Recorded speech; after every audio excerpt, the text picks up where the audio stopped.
Perhaps we need some outside universal threat to make us recognize this common bound. I occasionally think how quickly our differences worldwide would vanish if we were facing an alien threat from outside this world.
Good evening and welcome to the Thursday night edition of Spaced Out Radio. Tonight, my name is Dave Scott. Varla Ventura is in the hot seat tonight, and Dirty Filth is making another appearance. It's just like old school times here on Spaced Out Radio. We're going to have a great time with all of you, and thank you so much for being here. All right, we have, do we have the list here? We don't have a list here tonight. What the hell there?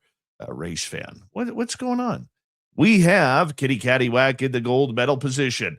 Mel WD-40, who's not only in the silver medal position, but he's lubing us up for tonight's show because you can't talk to Varla unless you're nice and lubed up and smooth.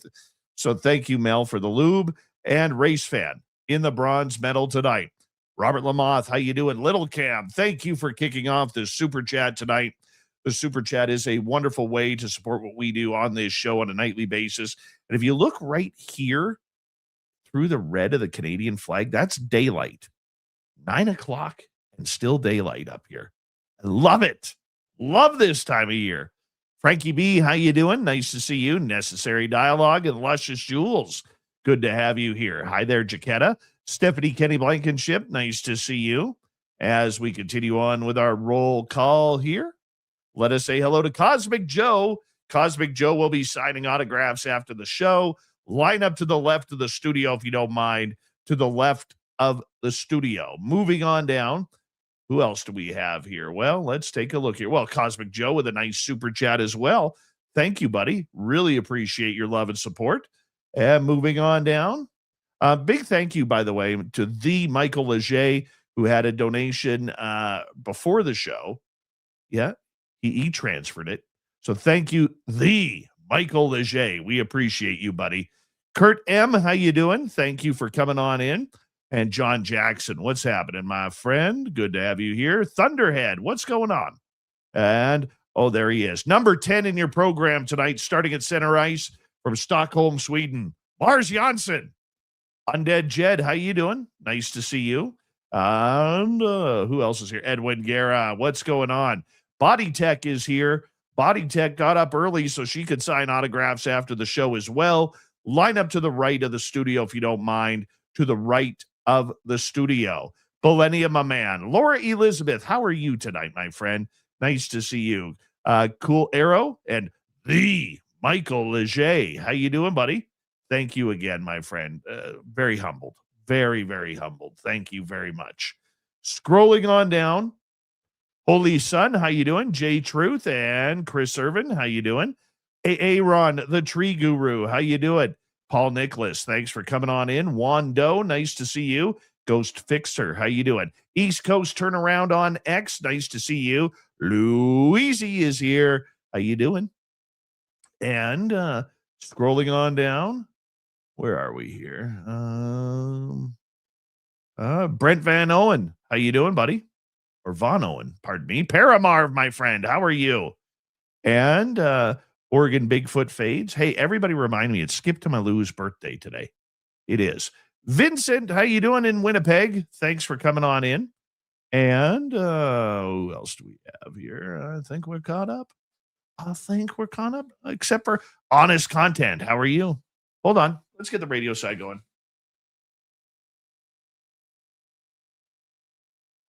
Hello and welcome to the radio and podcast side of Spaced Out Radio tonight. My name is Dave Scott. We are having a good time as Varla Ventura is here for the dark side of the cryptid world, our cryptid world. We love it when she is here because she's just so much fun. Fun. Yeah. Fun. Yeah. Want to remind everybody the super chat is open on our YouTube side. It's a wonderful way to support what we do on this show on a nightly basis. Blue Skies, how are you? Digiatic, nice to see you. Also, don't forget to give us a thumbs up if you haven't already. It helps with the algorithms, so we'd appreciate that support. And don't forget, get your tickets right now, cariboucon.com. We want to see all of you up here. Hi, Shane Gord. How you doing? Go to cariboucon.com. Get your tickets. 3-day event, VIP tickets on sale right now. We got about 8 seconds before we launch, so I'm going to ask all of you to politely throw those horns up. Let's rock.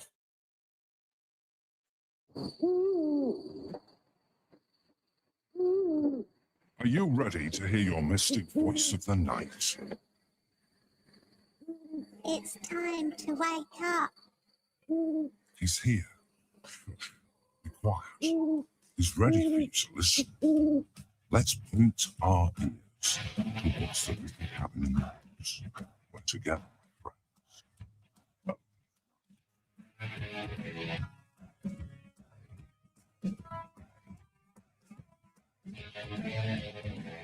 It's time for Spaced Out Radio with Dave Scott. From the mountains of central British Columbia to you listening around the world, this, my friends, is Spaced Out Radio. I am your host, Dave Scott, sitting in the captain's chair of SOR headquarters. We welcome you to tonight's show on our terrestrial affiliates around North America, digitally on every major podcast network. Our website, spacedoutradio.com. We have a plethora of features for you. Rock out to Bumblefoot. Read the Newswire. Check out our swag as well. You can follow us on X at Spaced Out Radio, Instagram at Spaced Out Radio Show, and on Patreon in the Space Travelers Club. Tonight's show is brought to you by CaribouCon. Get your tickets right now for the best and only paranormal conference in British Columbia, September 18th through 20th. cariboucon.com. We're going into the deep, dark side of the cryptid world tonight. Varla Ventura, the queen of the cryptids, is here with us to discuss all weird, strange things happening. In hour number 3, Swamp Dweller will be here with another spooky story. And we're going to break down kind of a weird story in the UFO report with Grant Baker in hour 3 as well. Remember aliens.gov? Unfortunately, it wasn't about UFOs at all. And they played us. Kind of disgusting, if you ask me. But we're going to get to that next in hour 3. So let's get right to it, because I love it when Varla Ventura is here. She is a best-selling author. She's a folklorist and a curator of strange who has spent her career exploring the shadowy corners of folklore, myth, and supernatural legends. Fascinated by ghosts, monsters, witches, and fairies, and forgotten legends, Varla has become one of the most recognizable voices in modern paranormal storytelling. Through her books and research, her books can be found at any major bookstore in North America and around the world. Varla breathes new life into centuries-old tales, uncovering the eerie truths and cultural mysteries hidden between the history's cracks that where only these stories could be. Her hard work blends scholarly curiosity with vivid storytelling, making the strange feel both timeless and deeply personal. You can find all of her books and information on her at varlaventura.net. Varla Ventura, it is so good to have you back on Spaced Out Radio. How are you, my friend? I'm wonderful. Thanks for having me back. You've missed a couple of months because of your work. I don't like that. Well, Send me a check and we'll talk. Well, you know what? You at least continue to do what you love, and that is writing, publishing, and doing editing. I mean, you are a master of words, and that is such a lost art today. It really is. Well, I guess last month, I was in Salem actually when on the last Thursday of the month, which is when we usually do this. So you graciously let me off the hook. Or I was in Massachusetts and I was heading towards Salem. So yeah. It is a little bit of a lost art form. Oh, thank you. Yeah, lovable weirdo. That's me. Is that how you spell lovable? I'm not sure. Is there an E Is in there? there Do you an E spell in there? lovable Loveable, or do you spell it I Lovable? have to see it written. Let me see. Let I me have write lovable out. I think it spell has an E in it myself, lovable. but No, it can be spelled both ways. oh, okay. So this is the Canadian way. Yeah, it can be There we spelled go. both ways. Great. Okay, excellent. Yeah, we're winning. We're winning. Okay, we are winning. We are We ahead. are winning. So it's that time that when people start heading out of the forest, start looking around, legends are lurking, the monsters are getting a little bit more curious. How do you love this monster world so much? Well, I think it's that infinite the infinite possibilities. I have an overactive creative brain. So when I hit a wall, that's, that's not always great for a creative mind, right? Phil, you just kind of gotta you just keep running into it. So I think the endless possibilities just sort of feed that creative, imaginative part of me, and I feel like there's just infinite stories, whatever the topic is, and I love not just reading and writing, but I love hearing other people's stories. I love hearing their accounts. I love hearing about them going on some excursion, or you've told some amazing stories that have stayed with me over the years, like that weird little log guy that ran across your path, right? There's like a Oh, little, yes. yeah, the log guy. Just so many. So I guess I think I don't see the world as like good versus evil, and so I don't see the world as like dark being bad or negative in any way. So I don't necessarily think. I think they're just a little misunderstood. And I actually do think that that's true. I think that a lot of the things that we fear are just misunderstood, and like so many things, kind of scapegoats for bad behavior, Well, you bad know, human behavior. one of the big things that because I'm going back to my hotspot, and I've been going there the last few weeks. Yeah. I saw And some rad trail cam pictures that you yes, posted of a the trail cam bobcat pictures were and incredible. It was actually a lynx. I oh, a thought it was a lynx. bobcat. Okay. Yeah. It's Yeah. lynx, full body lynx, and the best part about it is those are just screenshots. I actually have the videos. Oh, how We got cool. the video of a wolf Mhm. jumping right by our camera. We only got the tail end of it. We got a beautiful video of a coyote, a cinnamon colored black bear, the lynx Oh, walking by, deer, rabbits.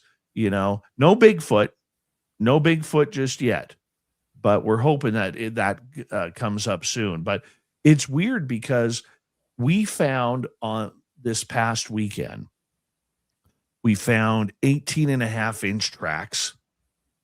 We found two of them. hmm. And we could measure. Of course, idiot Dave here decides to keep his tape measure inside his equipment box. Okay. But thankfully, Kevin, who is on my team, he's a big man. He's a very large man, and he has size 16 shoes.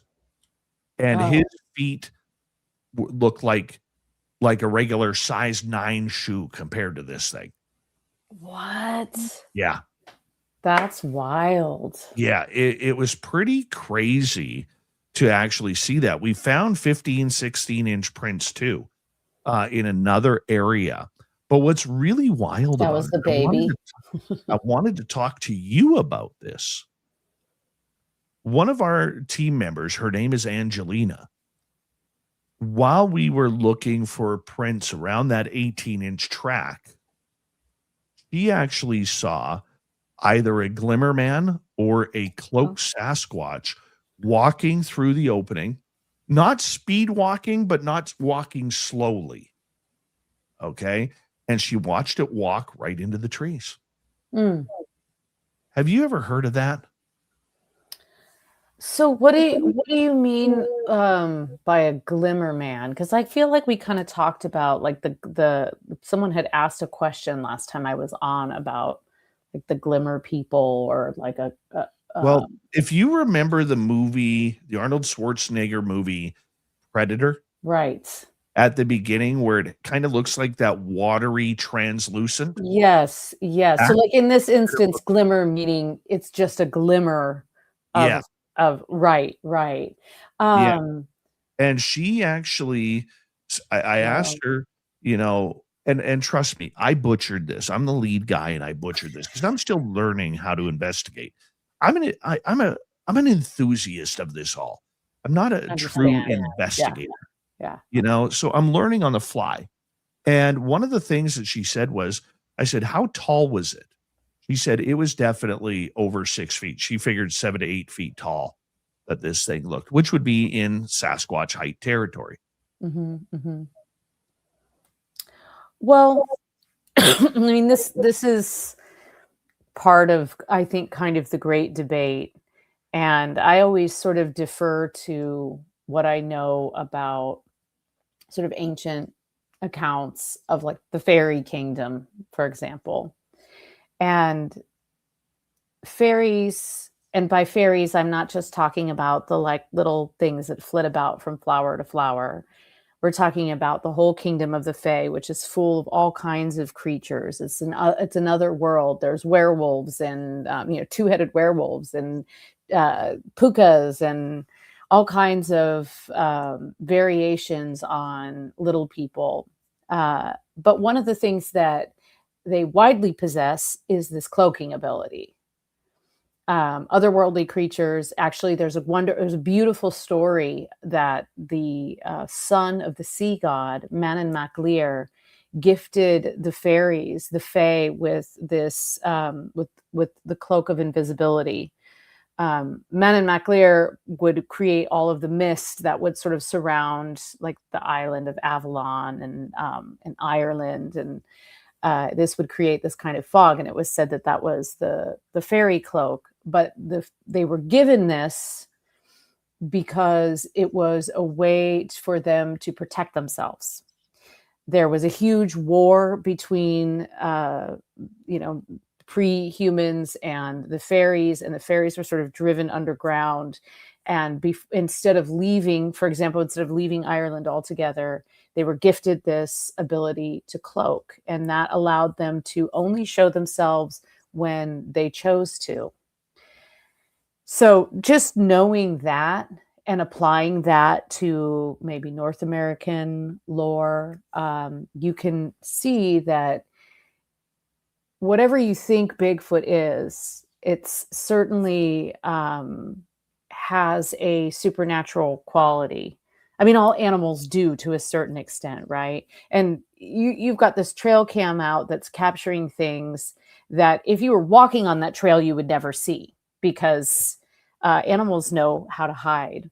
So my thought when I think of that sort of the glimmer, um, two aspects of that. One is this: it's cloaked, but it's also not cloaked enough. So she must have a pretty strong second sight if she can see something that's actually cloaked and trying to get past. So I would kind of put it in that category of a person being able to see something that they're probably not really supposed to see because this thing is disguising itself. Not in a, I'm not saying that in a scary way. I could make it scary if you want, but not in a threatening way. More that we as the humans are perceived as the threat. I think that that's widely true of the otherworldly creatures. You know, all of the things that go bump in the night. Not necessarily ghosts. Ghosts are kind of their own category because ghosts have this. Ghosts were once human, right? They were once alive in theory. And then there's all of these other things though. There's entities, there's banshee, you know, there's all of these other types of creatures out there. I mean, you might call them cryptids. I call them magical creatures, otherworldly creatures. And they, you know, very wisely cloak themselves from the people that are chopping and paving and spilling poison everywhere, right? I mean, we've proven that we're not necessarily we don't have their best interest at heart. So yeah, I think she could see it, but it wasn't necessarily trying to reveal itself to her. She just must have a strong enough of a sight that she could see through it, which is also something that you see in a lot of Irish mythology, that there's one or two people in a crowd of people, in a group of people, that's able to actually detect who's the fairy imposter in the crowd. But most people can't. Well, it does go with the legend that Sasquatch has the ability to cloak itself, make itself invisible, to sneak up on people, and to you know, kind of use that as a sense of camouflage. So it is something that is very much, you know, one of the mysteries we have to look at. Now, do you think it's to sneak up on people or it's to sneak past people? Probably sneak past. Yeah, sneak away without being shot and stuffed. Because I guarantee you, you know, 150 years ago, some loggers out there in the wilds of British Columbia, if they see something like that, they're going to shoot it, kill it, stuff it, and brag about it. That's the pattern, right? So if I had a cloak of invisibility, oh, the things that I could do with a cloak of invisibility, but I would certainly use it to get away from situations as much as possible. But I didn't wreck that car. I don't know what you're talking about. Give me that cloak of invisibility. I think though, Varla, you know, when we go down that path of the cryptid world that is, you know, maybe has these sneaking abilities to get around humans, why wouldn't they use it to get close to see what you're all about? Well, the other thing to think of here is it's not our world. We view it as our world, and they're sort of coming in and out of our world. How do we, like, what makes us think that it's our world? It's perhaps we're in their world. They're around us all the time. And if you dig deep into, again, like North American folklore or Irish lore, you see that they're there all the time. It's their world. It's not, I don't know if you want to call it a parallel dimension. It's just that we can't see it all the time, but it exists at the same time and place that we do, in many ways. So we assume we're thinking they're sneaking through occasionally into our world, but I think that we might have that backwards. We're invading their territory, and they're just waiting for us to leave. Well, do you think then in situations where humans are, do you think the cryptids cluster up in order to kind of, you know, monitor what the humans are doing? I don't know if it's a clustering up, but there are certainly places that have more significance, that have an attraction. So again, for example, I'll just draw on Irish lore. There's a cave sort of in the middle of Ireland, called the Cave of the Cats, and that is the place that there's like four or five caves in Ireland that claim to be the origin of Halloween. But this particular one, when the veil is at its thinnest, this is the place where it's sort of the portal from one side into the other, and it's when you breach that portal, then all of these things become visible to the human eye, and that's considered dangerous for a variety of reasons. So I think there's places that may be kind of more like portals or passages or collectives, but I don't know if there's like interspecies, like let's hang out and track with them. I think they're kind of just coexisting much in the way animals exist in the natural world, or plants exist. They help each other, but they're really concerned with their own survival ultimately. Varla Ventura is here tonight as our guest on Spaced Out Radio. We have 3.5 minutes to go before we have to go to break at the bottom of the hour. Do you think, other than Sasquatch, that other cryptids have the ability to cloak as well? Absolutely. I think most supernatural creatures do. And again, I think it's a combination of them having that ability or choosing when to show themselves, and a person being sensitive and taking it, stopping the internal noise and the external noise enough to actually see those things. And sometimes it happens out of the blue, right? You're just like, what was that? Somehow I was able to pick up on that. I kind of had this vision of, and this applies more, I think, to ghosts. Like maybe they're just there all the time screaming for attention, and we're just too oblivious, and every once in a while we notice.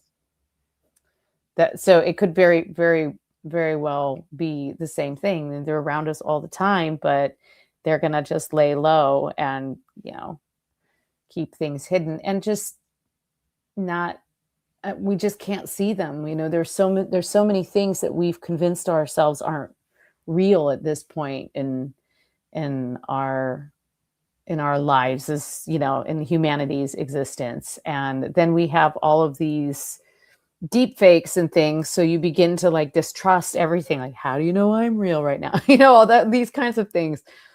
And so we convince ourselves that even if we do see something, that we don't know what it is, and it absolutely couldn't have been what we think it is, until it happens again, or sometimes a third or a fourth time. And that's when people kind of really start crossing over into our world and they tune in and meet like-minded travelers who have had similar experiences, or can't explain what they know or what they've seen, but certainly know they've seen something.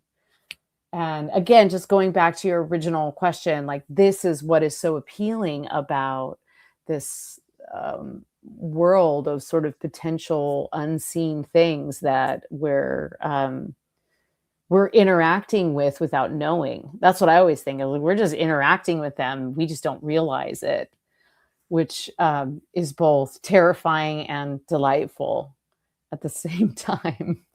My two favorite combinations, terrifying and delightful. It's like Vegas. Oh, yes. You had to bring Vegas up. Las Vegas is terrifying and delightful. All Absolutely. in one. 24 hours a day. Hey, that's what we have to do sometimes. Varla, I'm going to get you to hold on right there, because, we are going to get into some tricksters when we get back. Oh, good.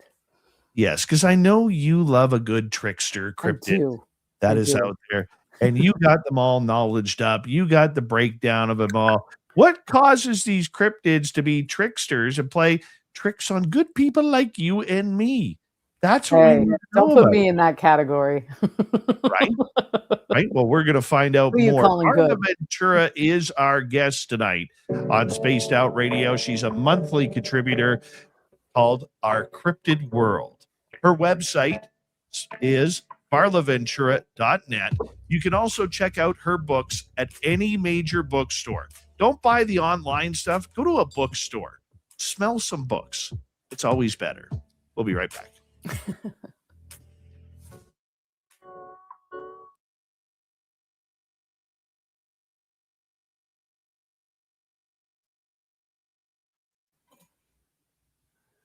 Goblins. Hello, dirty. Box. Hello, Dave. I had my emergency brake mute button on. In case you started, did you like stub your toe earlier or something? No, I went to the kitchen, and because now that I'm in a different place, the kitchen is really close to me, and of course, it was the whiskey was right behind me, and I just about stepped on the old bag, and then I said some swearing, and then I nearly tripped and died. So I barely made it to the show. It was all off camera, so we never would have known. We would just been like, I don't know what happened to Filth. I guess we better just cut the feed. Yeah, Miss Filth walked by like, I guess he's dead. Deals with it tomorrow. Yeah. Like, oh, this is yet again. I hate when this happens. Corpse. So you guys are talking about tricksters and junk. I'm drawing a cartoon of the goblin. You're a goblin. Yeah. Yeah. The goblin secretly goes out into the forest and listens to Dad's magic dance and dances his little goblin butt off. And yeah. So you'll see it. He's got his little magical sound box. Oh, I can kind of see the little outline of him there because I saw cool. when you were very first painting it. Yeah. I love watching you paint. It's so cool. I do it every Saturday at, oh geez, what time would it be your time? I think 2:00 Pacific, 3:00 Mountain, 4:00 Central, 5:00 Eastern. I have your mailing address, but I draw cartoons on for just I sit there for an hour. Oh, you do? I draw cartoons. Yeah, every Saturday. Every Saturday? Yeah, pending I don't get beaten up by a werewolf or crushed by a Bigfoot or something. UFO abduction. You never want that. I didn't know that. Yeah, and I just sit there and I draw a cartoon for an hour and ramble away with my accomplice. And But like usually on the cats show up YouTube or on Spaced Out Radio on YouTube. Yeah. Oh, on this. Okay. I didn't know that. Damn, I should have mentioned that. I should have mentioned it. Like what are you doing, time dirty? ago. What are you doing? I know. I reevaluate my life. Yeah. Well, the best way to do that is order a pizza. I was had in pizza. Salem. No, speaking of pizza pizza, tonight. that kind of looks like pizza as you're like doing the little little wedges. Spook will say that his eyeballs look like lemon slices. You are a lemon slice. I People like look at lemon. you. I heard somebody walking down the street the other day. They said, "Is that filthy? He sure looks like a lemon slice." With his nice shiny dome. Mm-hmm. That's the way you do it, buddy. So I was in Salem the other week, and one of the incredibly rad things that I did when I was there is I went to the Salem Witch Museum and signed a bunch of copies of my books that were there. And then I did this online kitties. Aww. Of course. Somebody wants attention.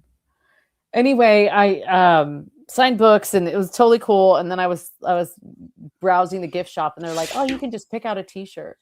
So I picked out this t-shirt that has like a broom across the top and it says, I drive a stick. It's totally cool. That's awesome. Yeah, they had so many great shirts. It was amazing. But can you drive standard?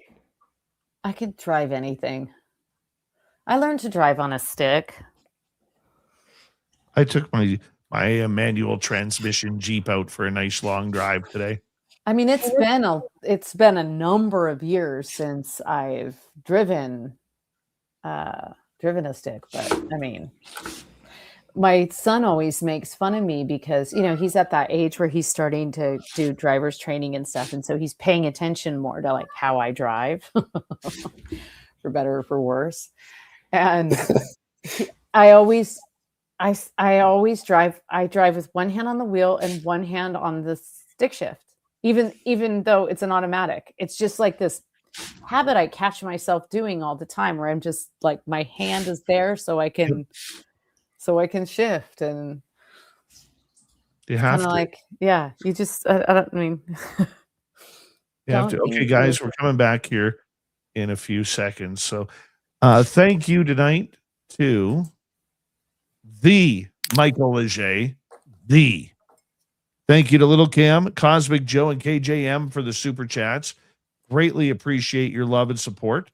Also, don't forget you can shop at our Spaced Out Radio store. We do not have ugly swag, people.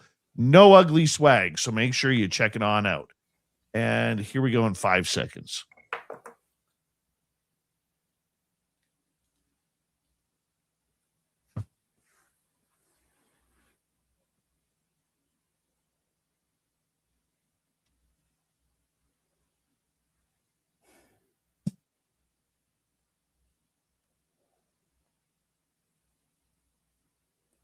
Here we go with the second half hour of Spaced Out Radio tonight. My name is Dave Scott. Thank you very much for tuning us on in wherever you are on this beautiful planet we call Earth. I want to remind all of you that if you miss portions of this show or others, our archives are always free on YouTube or any major podcast network. Our website, spacedoutradio.com, we have a plethora of features for you. Rock out to Bumblefoot, read the news wire, check out our swag as well. Follow us on X at Spaced Out Radio, Instagram at Spaced Out Radio Show, and on Patreon in the Space Travelers Club. Here we go. Varla Ventura is here. Her website, varlaventura.net, as we prepare to talk about all of these creatures that could be tricksters. Define, Varla, trickster creatures. Okay, so very broadly, these would be the type of creature that wants to teach you a lesson. And they usually do this through trickery. Tricksters are deeply attuned with the weaknesses of humanity, in my opinion. And sometimes it's a playful trickery. In general, trickery is something we need so that we aren't taking ourselves too seriously. But often it's to kind of make a point, to not necessarily scare someone, right? But it can almost sort of be the idea behind it.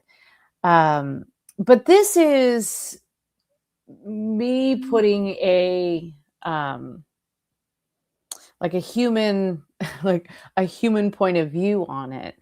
I don't know that tricksters set about thinking, oh, I'm going to change that person's life, or I'm going to make sure this person gets back on the path they belong.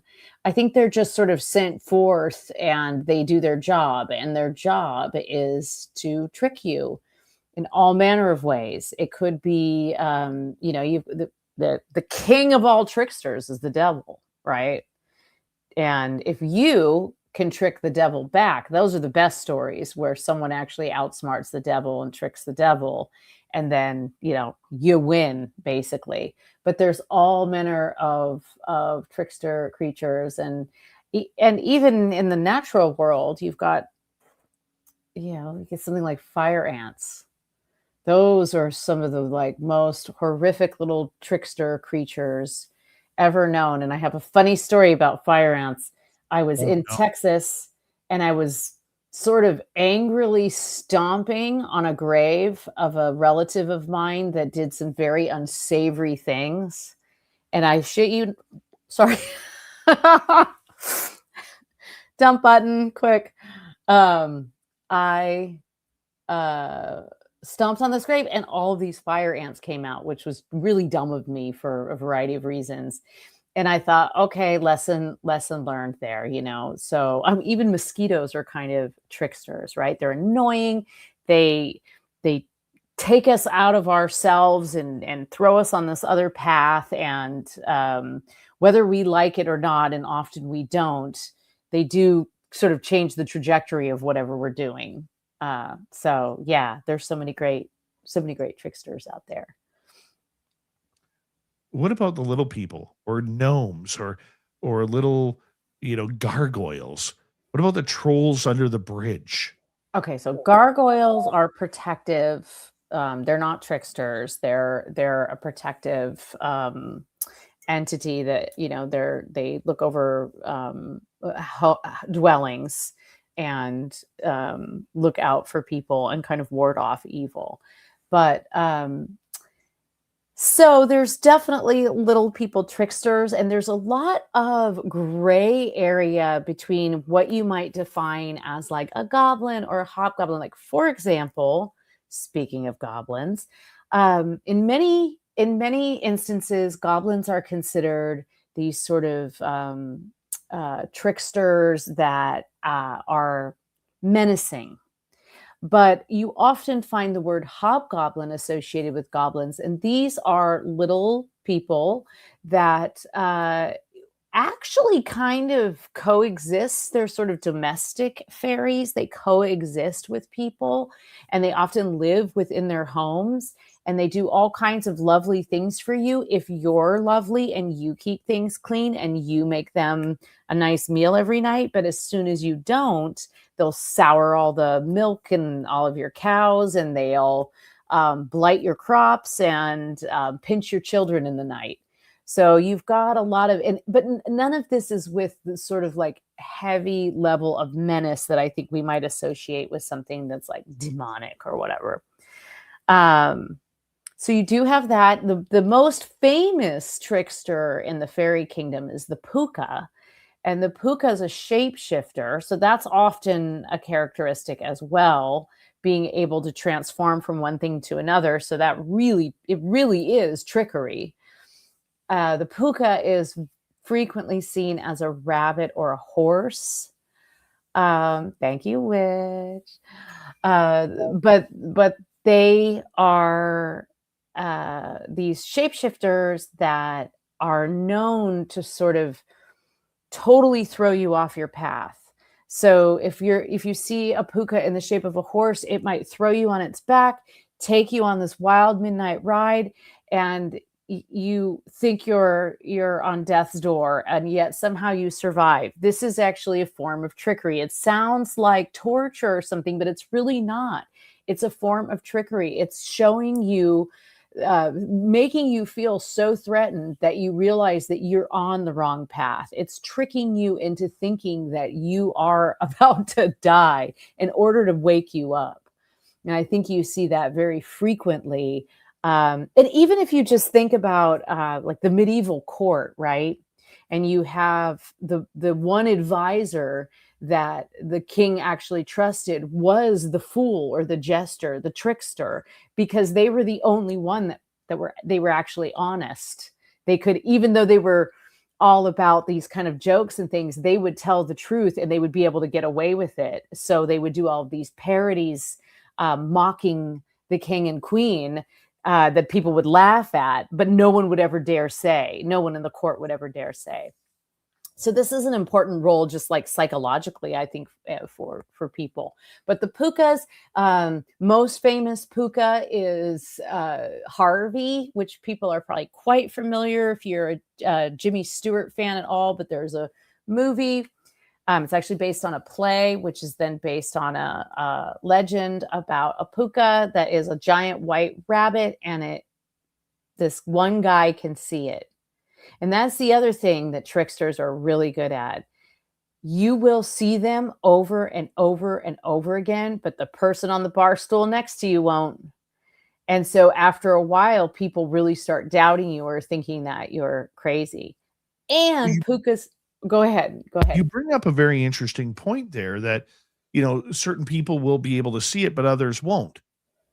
We've seen that with aliens. We've seen that with other strange phenomena, how it seems to focus on you, but does not allow anybody else to see it. How does that work, you think? Well, I mean, with the something like a puka, it's very like that's very deliberate.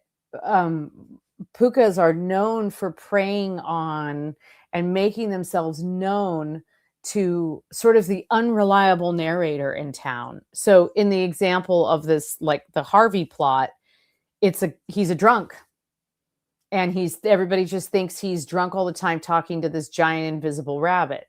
So no one believes him. So it's the boy who cried wolf kind of scenario, right? No one believes you because you're unreliable, because you're vulnerable in some way. It doesn't necessarily mean that you're drunk. It could just be, historically someone who's marginalized or kind of on the outskirts of what was considered norm for society. And part of that, or it could be just some big jerk that really needs to learn a lesson. And part of that trickery is being able to reveal themselves whenever they want. Again, this is the cryptids or whatever, these magical creatures, they decide when to show themselves. It's not up to us. We can get ourselves ready and try and pay better attention, but you can't go fairy hunting. You just can't do it. You could try to go to places that there are ley lines, and you can make offerings, and you can fall asleep in the mound and all of those things. Lots of ways to try. But if they don't want to reveal themselves to you, you will never see one. And the trickster is really good at revealing itself again and again to one or maybe a group of people that no one will, but nobody else sees it. So it becomes even more part of the trickery, part of that illusion, which can kind of feed this idea that the person isn't actually seeing what they're seeing. And this is sort of the trickster's role. It's trying to wake you up. Really, it's trying to wake you up. That I think there's a sort of a lesson in there. Like if you repeatedly are seeing or having tricks played on you by some invisible or semi-visible entity, you might want to look at what's going on in your life. Why are they picking on you? What decisions are you making that they are trying to show you are bad decisions, or maybe you're taking yourself too seriously, or you're in a situation or a toxic environment, and they're just trying to get your attention.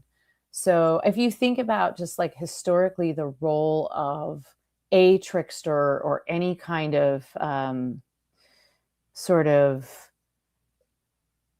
illusionist or magician that is actually doing something to make a person who's in maybe a bad situation or a vulnerable situation, or just a jerky situation, they're just being a jerk.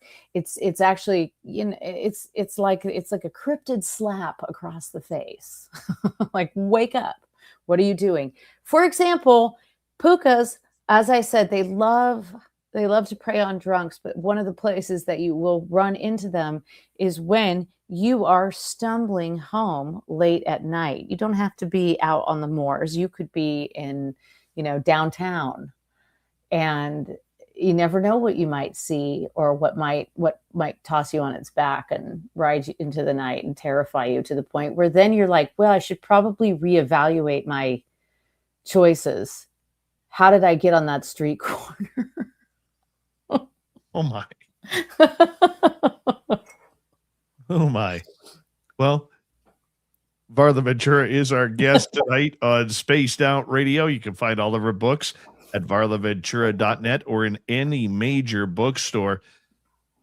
You mentioned the puka and the changelings that kind of go along with that. But, locally in North America, there's skinwalkers, there's wendigos, pukwudgies, stick Indians. But here's one that we do know exists: coyote. Oh, yeah. The coyote, I'm surprised this is on the list and a fox isn't, because a coyote is considered a classic trickster in indigenous tradition. Yes. Yes.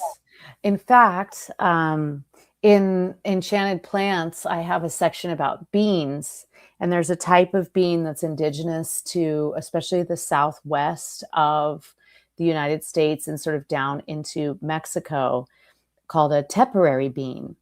And there's an old Diné or Navajo story that Coyote is carrying this bag of these beans and trips and spills the bag, and the bag, all the little beans fly out and they stick up in the sky, and that's what forms the Milky Way and all the stars around it. There's a couple of stories like that. But the foxes will be quite, foxes can appear as tricksters in story. There's one story in particular where it's really kind of gruesome, and cabbages are at the center of it. We don't have to go, we have to really go down that road. But ultimately, the story is that this man's this man, I think I just have to tell you the story because this is where the fox comes in. There's a man and a woman. They plant these cabbage seeds, and the man's cabbage grows all the way up into the sky. And it's kind of a Jack and the Beanstalk story. He climbs up there. He sees this like amazing feast. He eats, he hears all this beautiful music, and then he goes back down and he wants to bring his wife with him. So he decides that his wife can't climb by herself. So the thing that he's going to do is put her in a sack. He puts the sack in his mouth and he starts climbing up this cabbage stalk. It's not a beanstalk. Wild cabbages do actually have these very long stalks. So you can kind of see how the story evolved. But in any case, he's halfway up and she says something like, how much further? Are we there yet?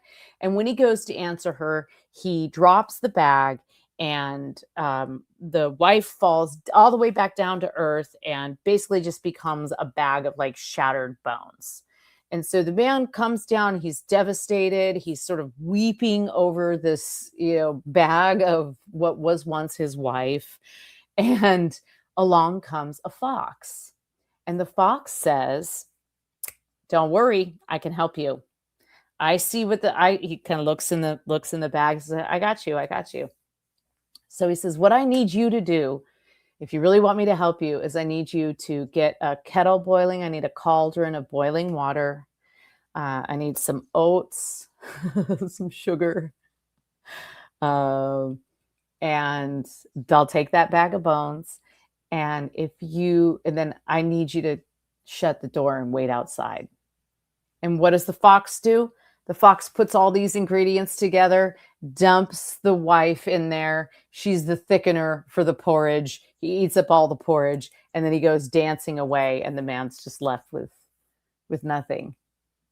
So you see stories like that pretty often with the fox.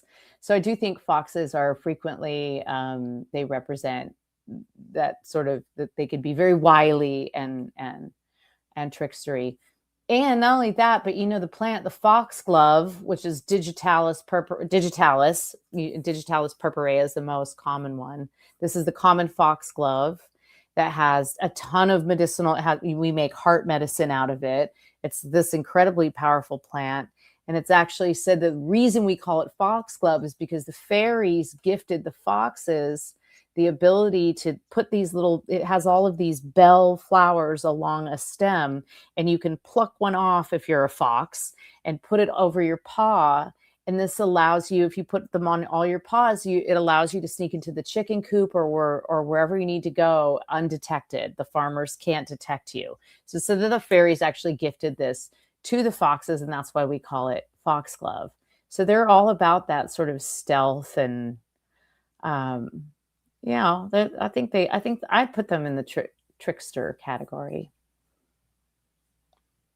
Do you think when we talk trickster that they are some sort of darker species when they do that? Or is it just part of their legend and their story that, the tricks could be good or bad? Yeah, I think it's kind of just their job. right? It's just their job to like shake things up and be a trickster. And I don't think that's necessarily a dark or evil thing at all. In fact, I think it's delightful. I think it's quite the opposite. Even though we don't like it, doesn't mean we like it. Nobody likes to be made the fool of, right?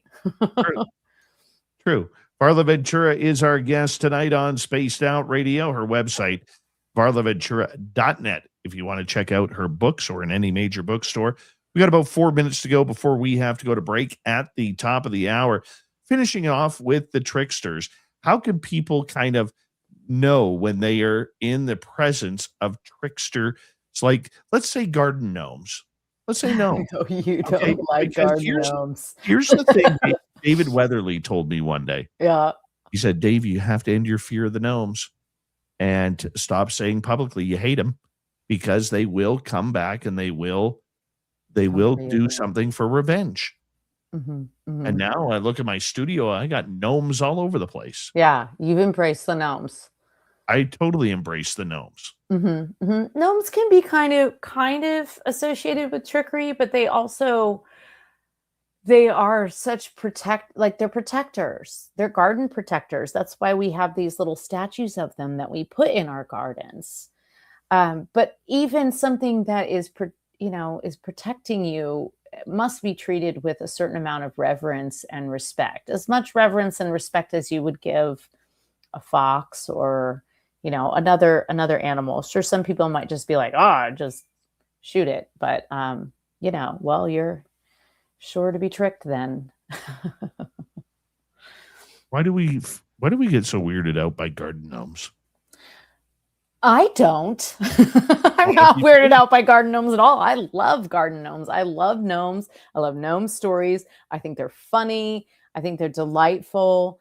There's a lot of crossover stories between, sort of like mountain dwelling gnomes and gnomes that live more in the woods. And, there's all these kind of different types of gnomes. And, sometimes they cross over into the leprechaun or, troll category. But I don't know. I don't have an issue with gnomes. Joe wants to know if you have heard of the Kokopelli, which is apparently a indigenous trickster spirit.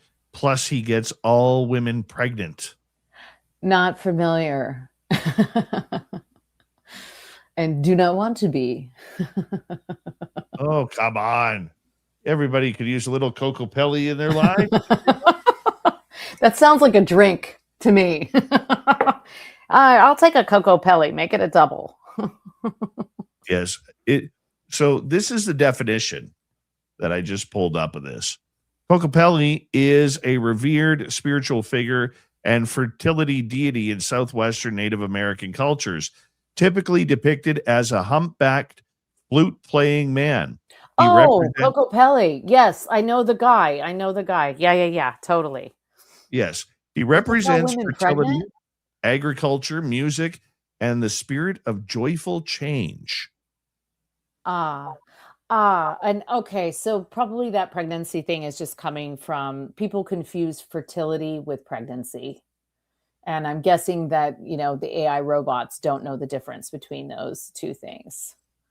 If you want to get pregnant, you could make an offering to Kokopelli or any fertility god or goddess. That might help you, but just being in contact with a drawing of a Kokopelli isn't going to make you pregnant. But fertility and pregnancy are not the same thing, right? Fertility is an abundance of something in your life, or that your life is abundant. You can have a fertile crop. You can have a fertile creative life. You can have a fertile home life. Like there's so many ways that your life can be fertile without it actually meaning conception. Varla, Right. I'm going to get you to hold on right there because we are going to go to break at the top of the hour. I love your laugh. I do. Varla Ventura is our guest. We have her for another hour. We will take audience questions as well. VarlaVentura.net is her website. You can find all of her books there. Or here's the best part, because not enough people do this today. Go to the bookstore. Look for Varla Ventura's books. The bookstore is way better than buying online. Remember that? Try it out again. You'll like it.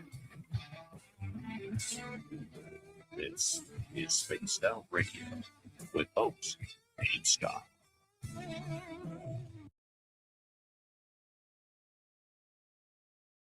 Kitty. All right, Dirty, we're turning it over to you. Hello, Dirty. Hello,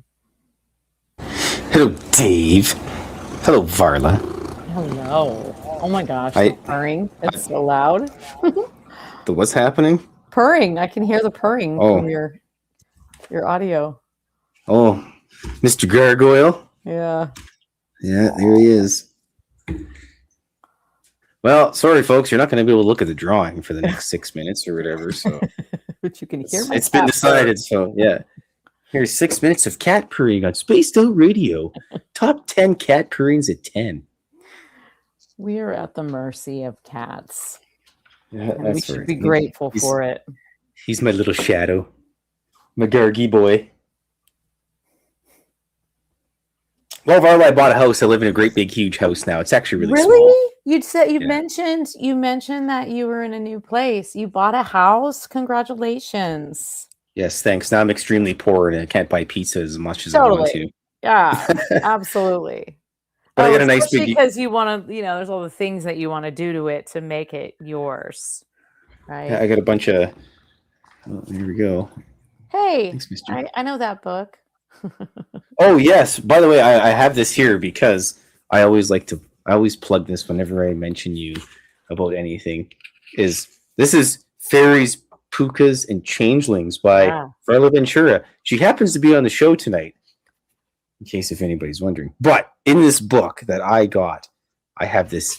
Nobody else has this. The entire world. You can't see it because the cat's being a jerk. But it says, "To my favorite filthy thing that goes bump in the night, Varla Ventura." That is the best inscription ever, actually. Yeah, nobody will ever beat that as Nope. as a signing of a book or nothing. That's the greatest, and I got it. I'm the luckiest dude in the world. And everybody's like, I got a fast car." I'll be like, "Did Varla Ventura personally sign your book for you?" They'd be like, "What?" But it's important to me, Varla, because you're my pal. Yeah, that was. Look, there's a my goblin. Favorite filthy thing. That's amazing. Wait, what is the thing on the? I like that the little flower has a little face. That's amazing. But what's the It's little always thing a here? daisy. Jareth? Is that what that says? Yeah, Jareth. Jareth. Yeah, that was my accomplice's idea. She's like, "You should stick Jareth in there somewhere on like a poster." I'm like, "How about a piece of paper on the ground?" She's like, "That should work."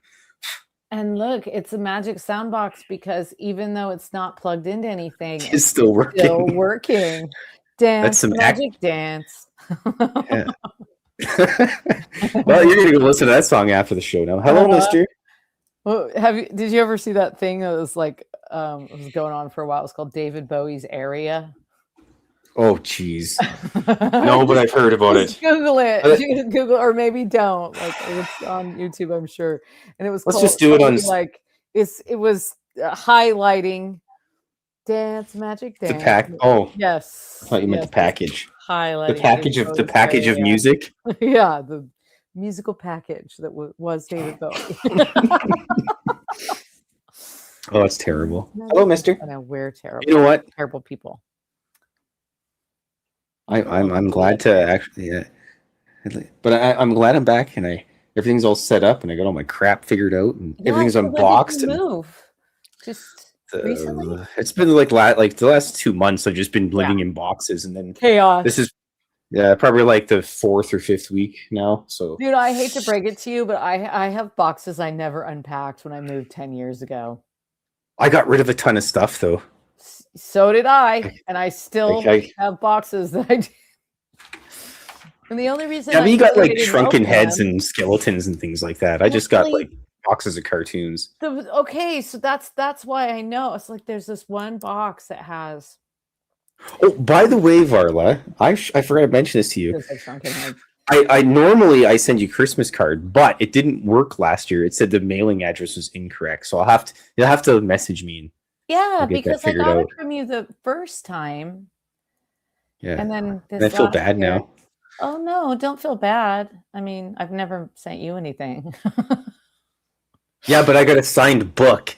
Yeah. That's freaking awesome. Well, I have several lovely pieces of artwork, including my favorite one, which is the witch on the broom. Oh yeah. Hey Up Varda, in Vegas. do you know why witches don't wear panties? I Yeah. sure do. Yep. And when you were talking about like stick shift earlier, That's why I brought it up. I jeez. brought it up for you. That's exactly why. Remember, I snuck it in the book too. I totally Terrible. snuck that in. It's in the. I gotta go give section- hello, Dave. I Yeah. gotta go give the cat snacks. It's Yeah, you very do. important. Yeah. Don't forget to give Okay. them treats from all of us, buddy. I'm okay. Love you guys. Have a good night. Congratulations on your house. Thanks, Varla. Goodbye, Dave. See you later, Dave. By the way, thank you for the butt dial again today. That's twice this week. Oh, I appreciate. You're welcome. I get butt dialed by Filthy at least a couple of times. That's pretty Neat. sweet. Yeah. That means like you've made it in there, like you're in the friend zone. Oh yeah.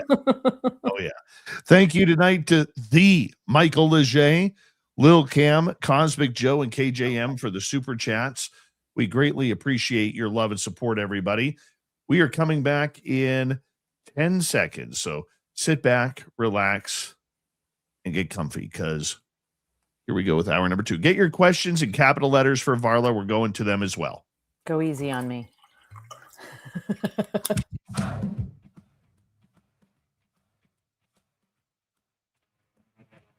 Here we go with hour number 2 of Spaced Out Radio tonight. My name is Dave Scott. Thank you very much for tuning us on in wherever you are on this beautiful planet we call Earth. Hello to everyone listening in on our terrestrial affiliates around North America, digitally on every major podcast network, our website, spacedoutradio.com. We have a plethora of features for you. Rock out to Bumblefoot, read the news wire, check out our swag as well. You can follow us on X at Spaced Out Radio, Instagram at Spaced Out Radio Show, and on Patreon in the Space Travelers Club. The Desert Clam has set the password for tonight in the SOR Space Travelers Club. Greiser. Greiser is your password. Use it wisely, Space Travelers, as the Clam sets the password each and every night right here on Spaced Out Radio. Our guest for the next hour, Varla Ventura. She comes in once a month for our Cryptid World. Right before the break, we were talking about trickster spirits and cryptids that are out there. You can find all of her books at any major bookstore or online at varlaventura.net. We appreciate you coming on in, Varla. Yeah, it's my pleasure. All right. I mean, All what right. else am I doing on a Thursday night, Dave? I don't know. What are you doing? What are you What am I doing? doing? You know, You don't want to know. drinking tea. That's all Yeah, it is. just drinking tea. Drinking tea on a night like this. The monsters that are out there, you know, are pretty scary at times. Okay. And our good friend Merle called me up. Oh. He was at a location just a couple of weeks ago. And I wanted to bring this up with you because I knew you would have the answers. Of all people, you would have the answers. Uh-oh. He got pinned down in his bed by an old hag. Well, he should get off Bumble.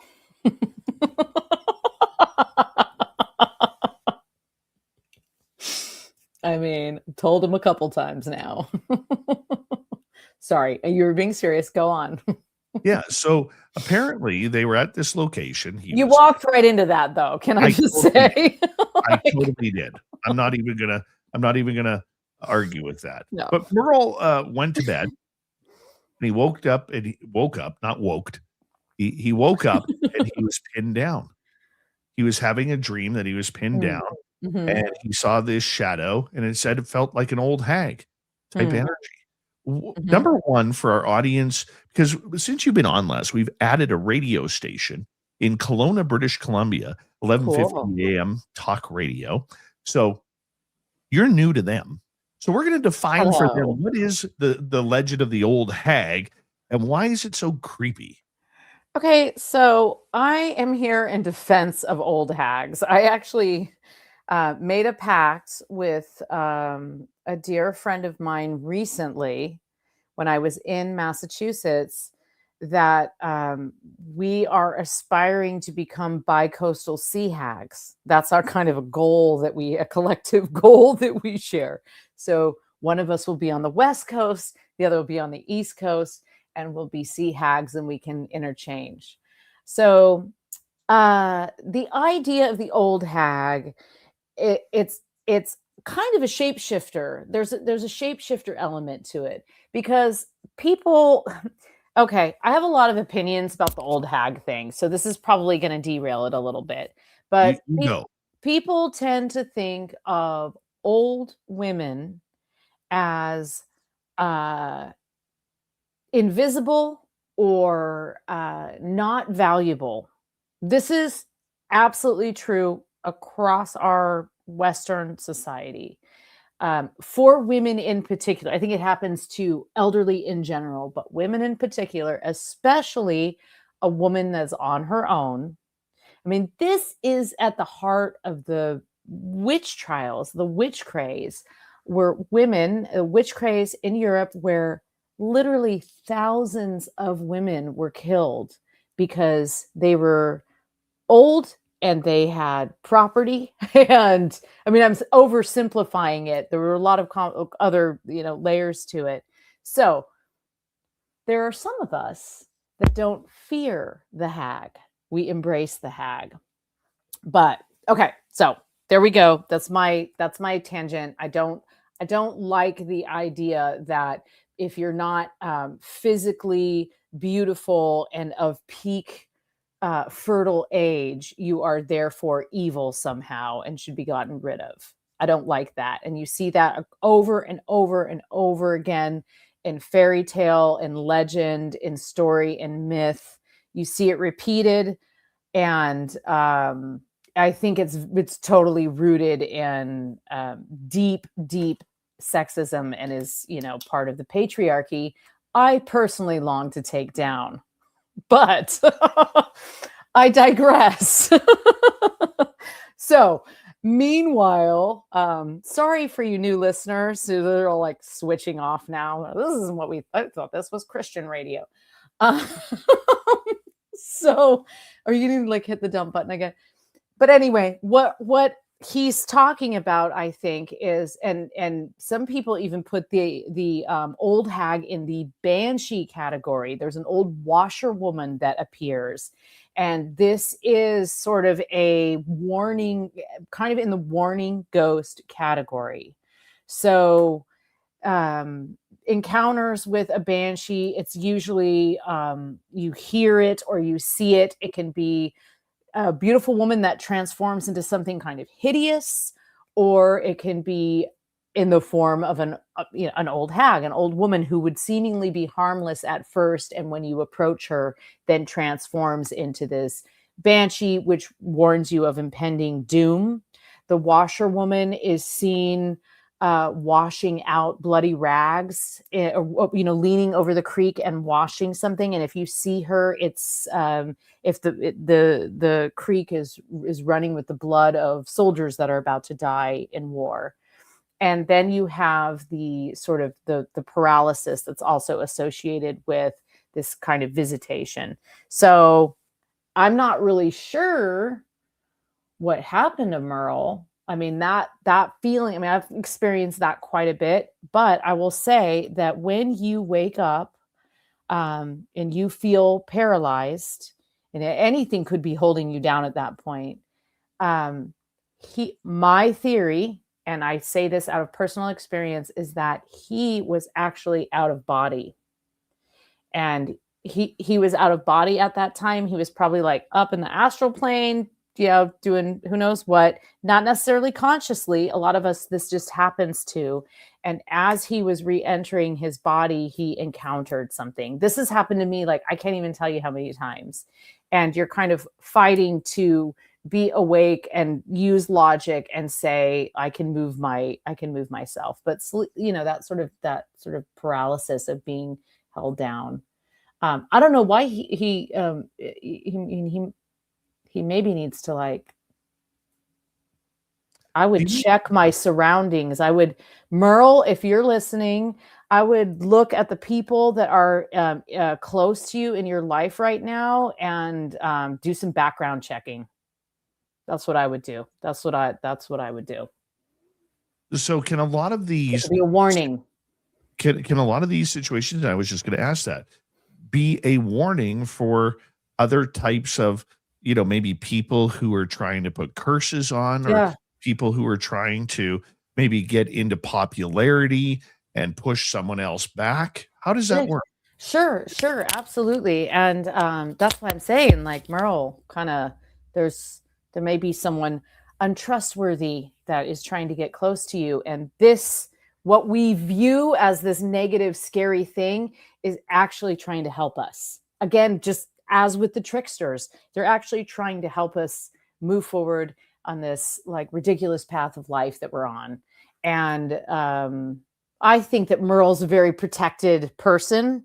I've experienced that with him. We've experienced things together. So I think for him to have that extreme of an experience with something that he really felt was threatening him, it makes me think that there's a threat in his life. There's someone who's a threat in his life, and it's not an old hag. Is it someone, or is it stress? Is it depression, anxiety? How does that? Because all of those could affect the paranormal world as well. Absolutely. And I think that when, for example, it's very common that depressed people can see ghosts more often, because the veil is thinner, the guard is down. When you're depressed, your guard's down. You're not able to go out in the world and function at this level that you might need to. That's part of the problem, right? So your guard is down, so you can be more vulnerable. Also, when people are going through very, very stressful situations, that's often when you might have these kind of hauntings that really ramp up, and there's a lot of stress involved with that. So it could be that. I kind of want Merle to just do a 360 of his, present life right now. And personally, though, I'm just saying, from like a psychic hit point of view, Merle, I think it's a person. And let me know if you need me to do something about it. Clear the Merle. Standing offer. Clear the Merle. That's the way we do it. Clear the Merle, hex the enemy. Right? Question from Goot in the chat room here. What about gremlins? Gremlins.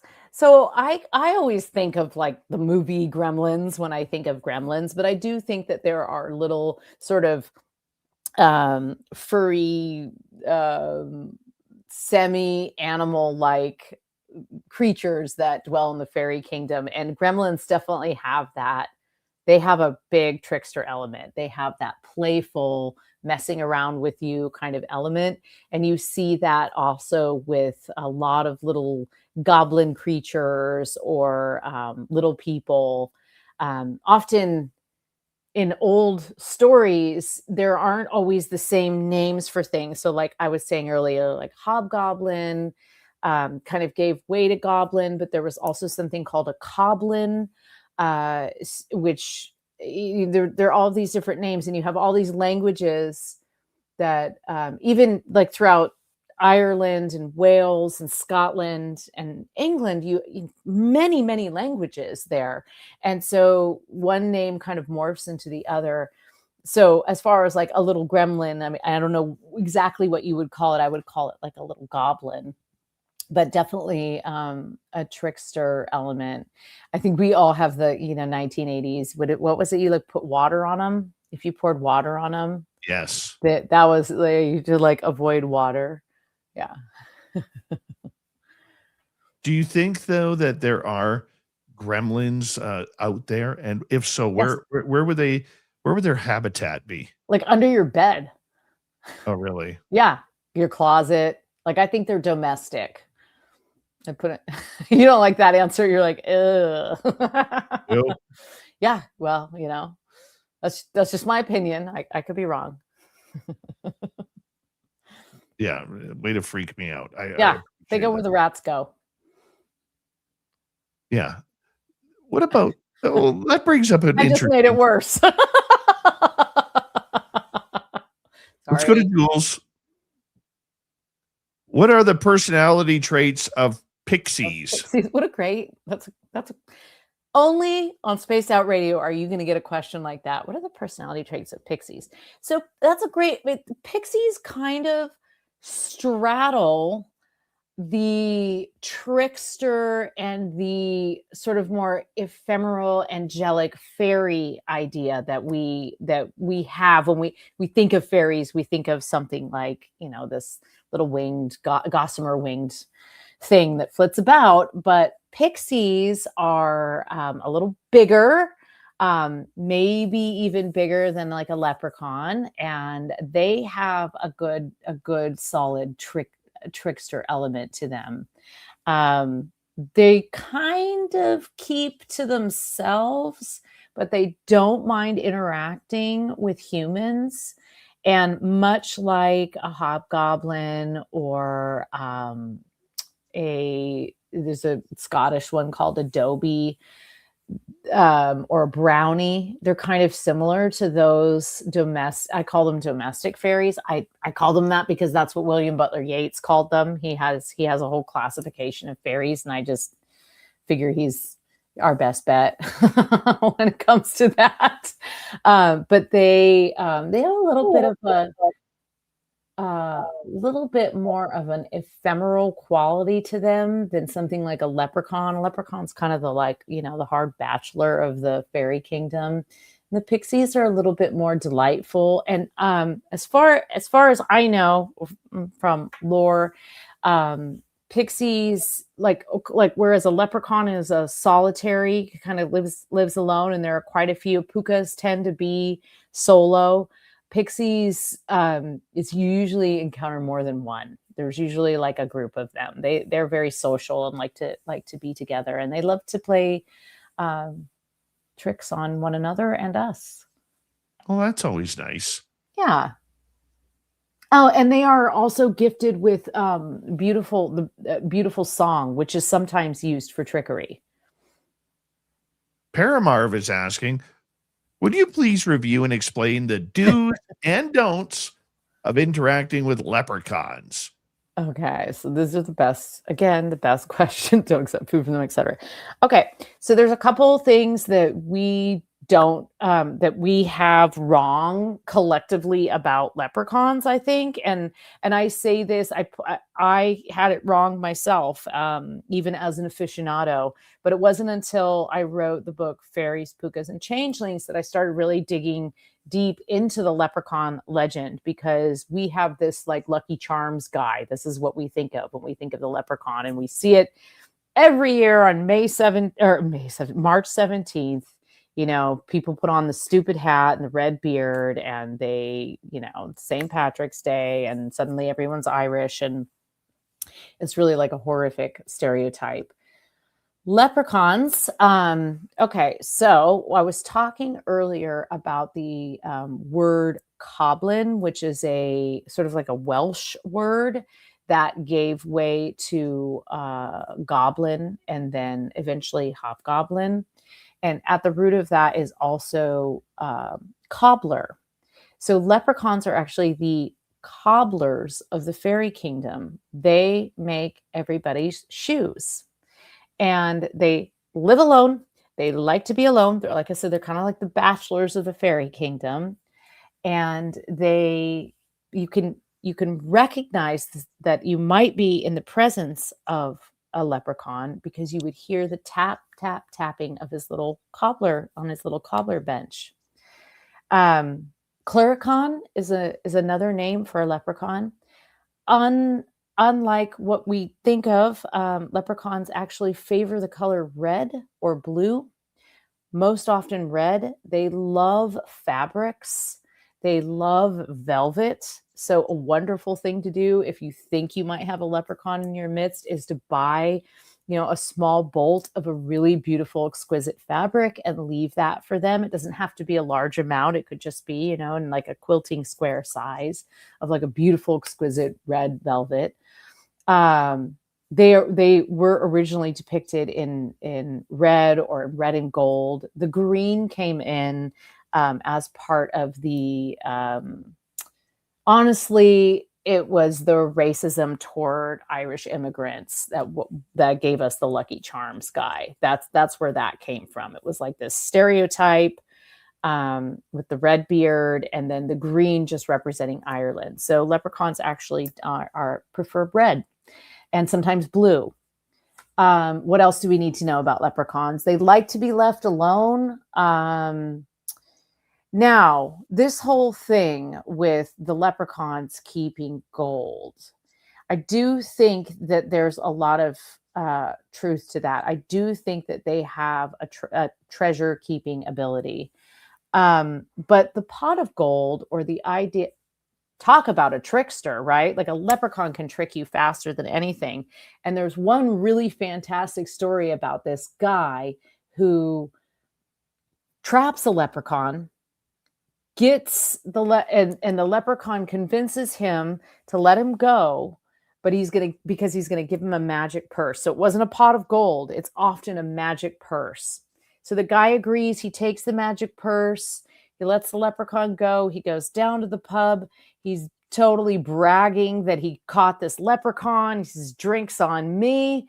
I've got the magic purse." Well, the magic purse only ever has one coin in it, but it always has a coin in it. So, it takes you a long time to pay the bill, but eventually you're going to have enough money for it because it's a magic purse. So he goes down and says, everything's on me, blah, blah, blah, big man. And then he goes to pay, and he very grandly takes out the purse, and he reaches inside, and there's nothing in it because the leprechaun was like, "You fool, take this magic purse." And the guy went for it. So there's things like that where, the idea that you can trick a leprechaun, you might be able to, but you have to be extraordinarily clever. And you have to not fall for all of the options they're going to throw at your feet. You can take my magic purse. I can transport you anywhere. There's all kinds of offers that they'll make you, and they're just trying to get away.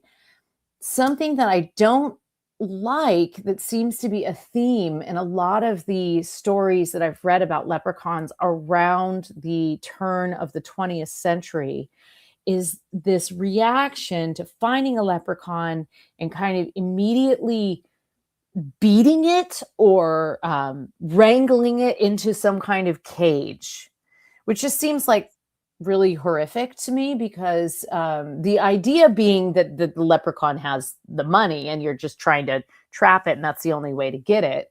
But I think that's kind of extreme measure. There was another story about a man who worked really hard. He worked really hard and he didn't drink all of his money away. And so everybody, instead of respecting him, they just figured he was in cahoots with the leprechaun, and they were super mad that he wouldn't reveal the location of where the leprechaun lived. So that's actually like the only, I don't know if it's the only cryptid that I've, like if you put it in the cryptid fairy category, I've seen lots and lots of, well, not lots and lots, but quite a few ghosts and things like that. But, and, shadow people and such. But the only thing I've seen from the fairy kingdom that I know that I saw is a leprechaun. And people don't like to really hear that story because it makes me sound extra crazy, but I believe in mermaids, so I don't really care if people think I'm crazy. Okay, I stake my claim on crazy right now.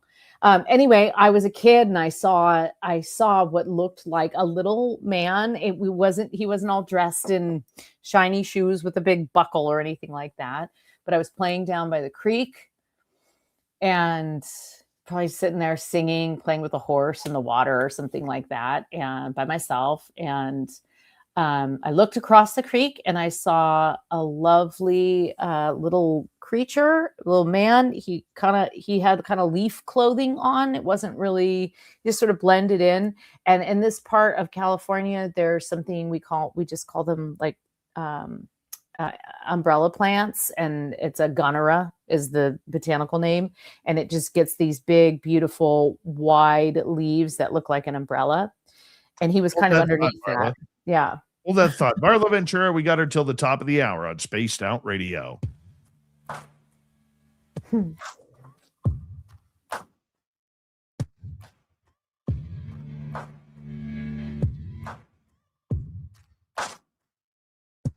listening to Spaced Out Radio with your host, Dave Scott.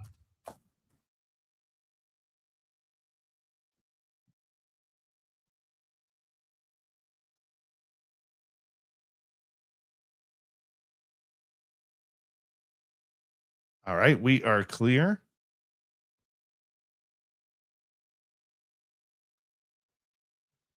One second, Varla.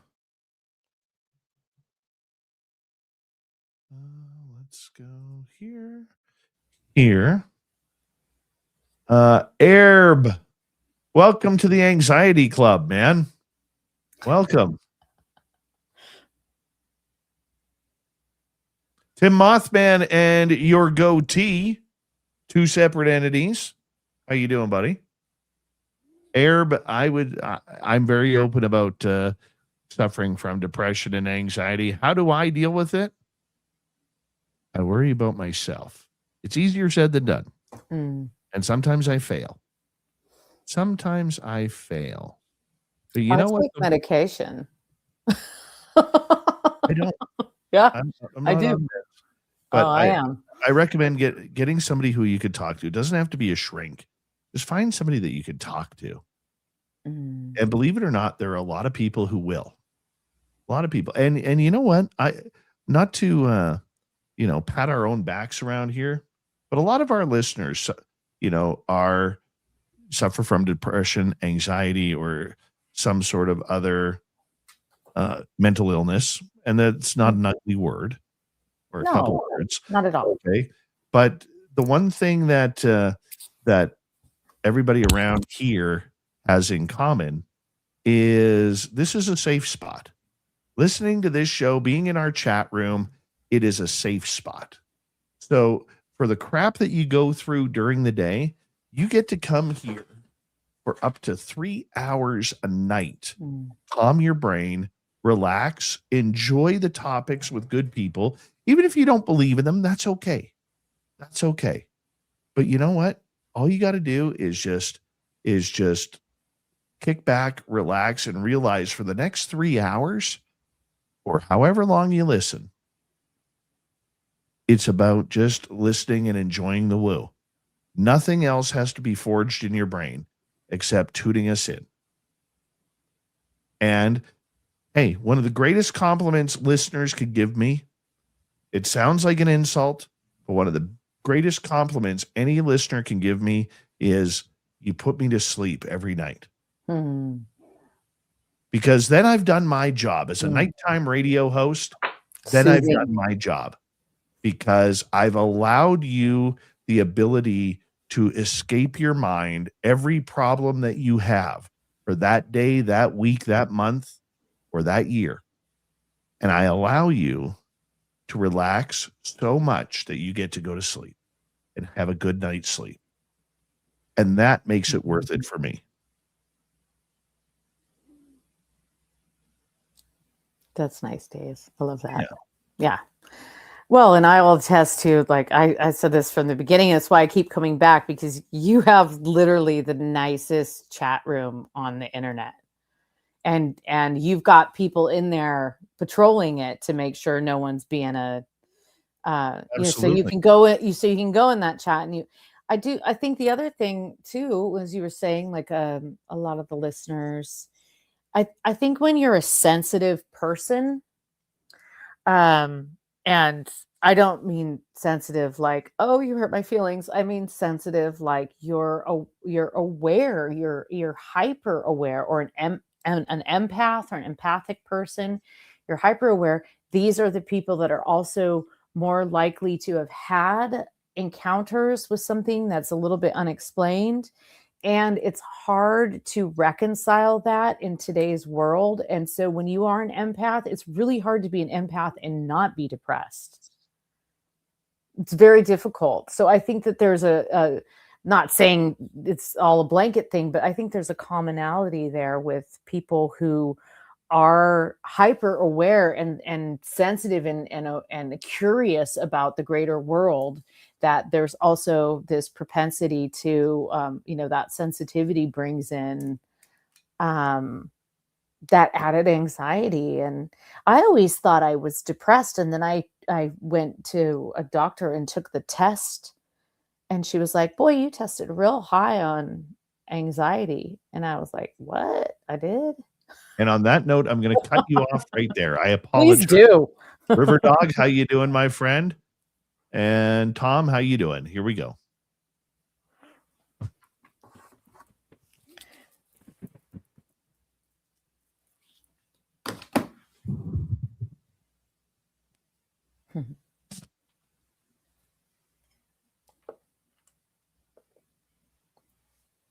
We are into the second half of Spaced Out Radio tonight. My name is Dave Scott. Thank you very much for joining us, because we got Varla Ventura here, her website, varlaventura.net, if you want to check it on out. Or guess what? Remember the old-fashioned bookstores? You could go into one of those and find all of her books there as well. We are taking audience questions about monsters and cryptids and all sorts of fun stuff that's going on. Varla, thank you so much for being here. Yeah, so fun. I got a pair of questions from Jules here. He is asking, I thought that if you gifted them clothing, they would leave.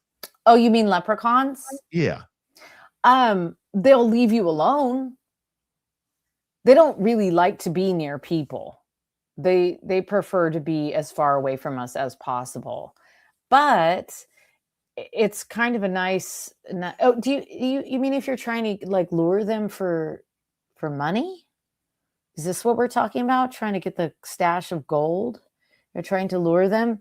No. They like offerings and they love cloth. That's the way. That's the way in. Yeah, that's the way in with leprechauns. I think we have that kind of backwards in our minds. But if you look at some of the old stories, you'll find this like litany of things that leprechauns love, including fabrics. So I don't think they'll leave. I think they'll appreciate you. Some things prefer food, right? Like a brownie likes food. They like a glass of wine and a nice oat cake or a little bit of cake or something every night that you make an offering to them. But leprechauns like fabric. I like it. What is their addiction to the fabric? I mean, it reminds me of the South Park episode of the Underpants Gnomes. I already know you're talking. I already knew you were going to say that. Step 1, collect the underpants. Step 2, blank. Step 3, profit. I don't know. I know that because they work with their hands, so they have tools. They have their little cobbler's tool bench. But I think they like to just appreciate fine fabrics. I don't know. I've never had the opportunity to ask. Oh, but can I just finish? So the leprechaun that I saw, or what I thought was a leprechaun, was not clad in a bunch of like fancy clothing or anything. It was just a little guy. And he was kind of wearing stuff that looked camouflaged like the leaves, almost as if this clothes had been sewn out of the leaves. And I looked over at him and I saw him and he looked at me. We made eye contact. And I was probably 7 at the time and completely like immersed in fairy kingdom.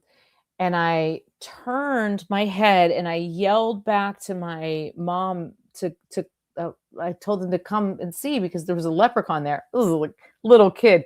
Hey, there's a leprechaun right here. Obviously, when I turned back, it was gone. But the thing I'll never forget is that leaf of that plant I was talking about was moving as if something had just brushed past it. So I don't know. I was a kid, but I mean, I saw what I saw. And I've never seen anything like that since. And I've never heard a description quite like that. But I saw some kind of little leprechaun-y creek dweller creature.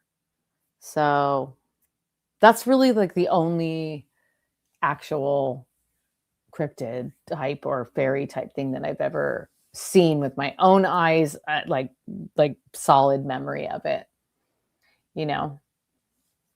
Let's go to another question from Jules here.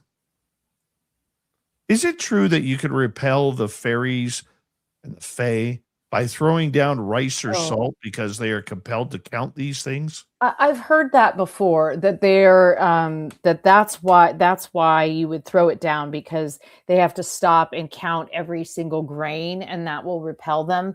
But really, if the very best thing to repel fairies is iron, any kind of iron locks, iron nails, iron's the best. Like if you really are concerned and you want to keep them out of your garden or your home or whatever, iron's your best bet. I think rice or salt, this would sort of be in an emergency situation, right? Like it's like throwing the steak at the wolves. You're just like, it's kind of a distraction. If you're trying to create more of an effective barrier, salt is sort of the universal purifier. It's always a good thing to have around and to prevent things from crossing over.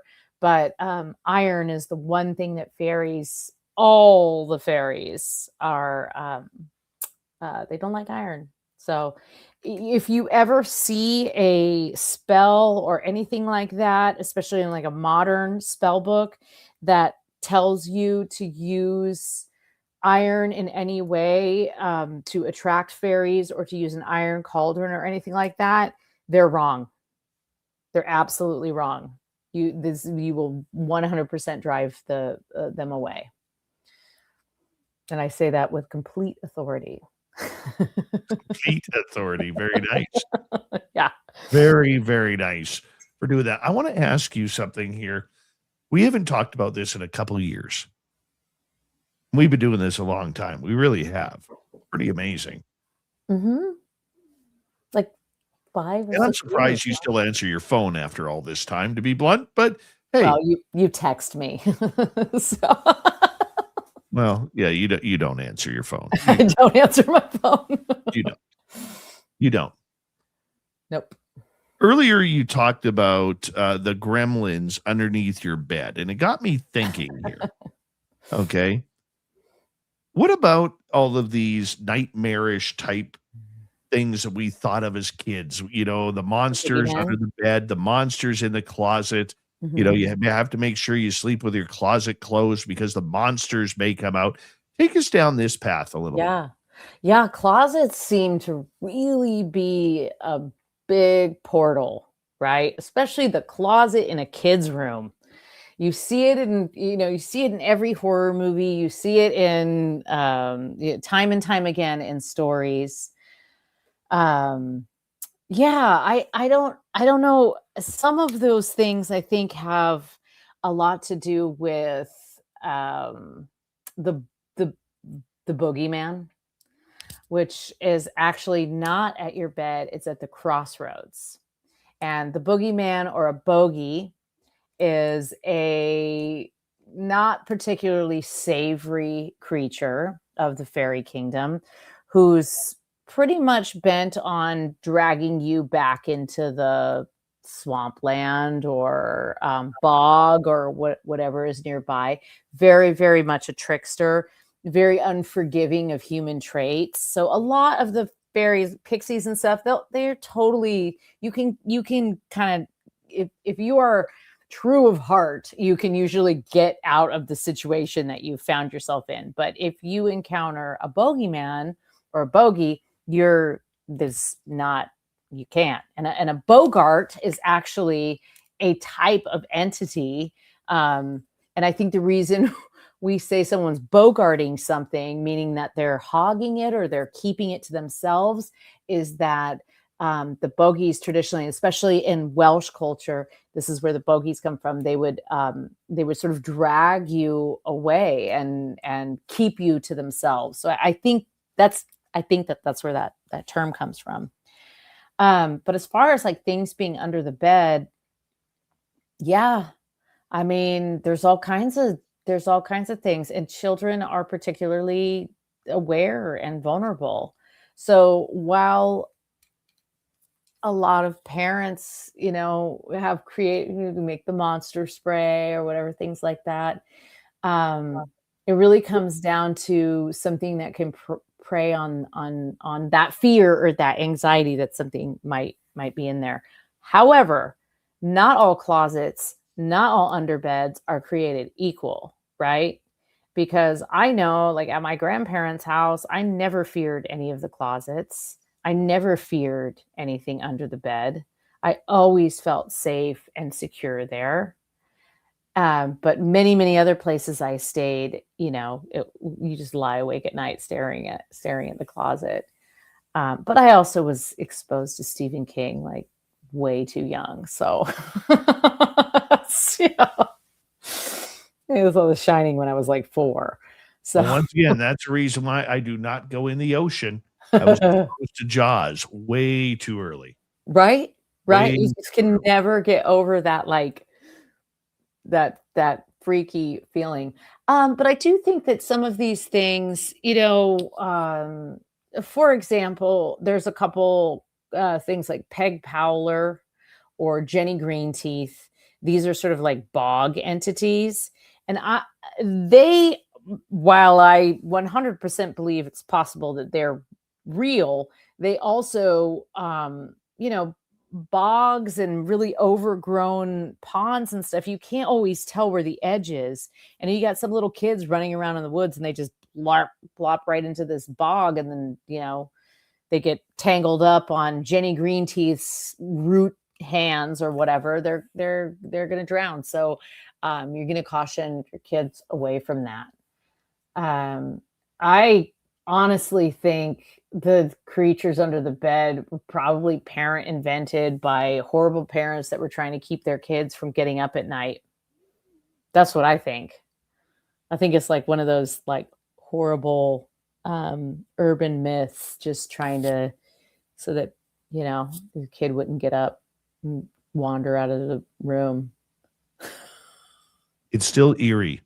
Yeah. I mean, it's like you don't sleep. I mean, how many of us actually sleep with our feet off the bed? Right. Because we're all afraid that something's going to reach their hand up and tickle our toes. I have dreams at least once a week that there's something under my bed. Like a dream that there's something reaching out for me from under my bed. That's just dirty filth. I wish. That would make me happy. All right, let's get to another question here. Let's go to Paramarv here. How would one initiate contact with the Fae, leprechauns, etc.? Or do you just have to wait for them to initiate? No, you don't have to wait for them to initiate. You have to wait for them to reveal themselves. But if you want to initiate it, I mean, you see people making these sort of little like fairy gardens and altars and things, but it's really kind of about like making an offering. So certain fairies like shiny things, avoid iron. Could be beautiful cloth that you're offering if you're trying to attract a leprechaun. It's pretty hard to attract a leprechaun. They are very solitary. But if you want to just get, some fairies or some little pixies into your garden, or perhaps a little help around the house with a domestic brownie or hobgoblin, you make an offering. So make a sincere offering. You make something beautiful, usually that has natural elements.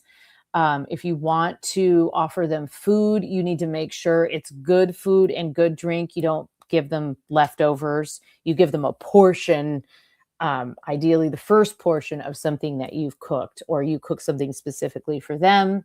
You can create something. Some people make jewelry and things like that. If you find yourself in a situation where in your home a lot of things go missing, you may have a hobgoblin. And so one way to appease that hobgoblin is to actually make jewelry or food specifically for them. So we're not all of us are in a position where we can just leave, oat cakes out in our garden beds. So like some of us live in urban environments with a lot of ants. So you can get creative with that. And like correspondence, you can write letters. Fairies are totally well-versed in poetry and many, many languages.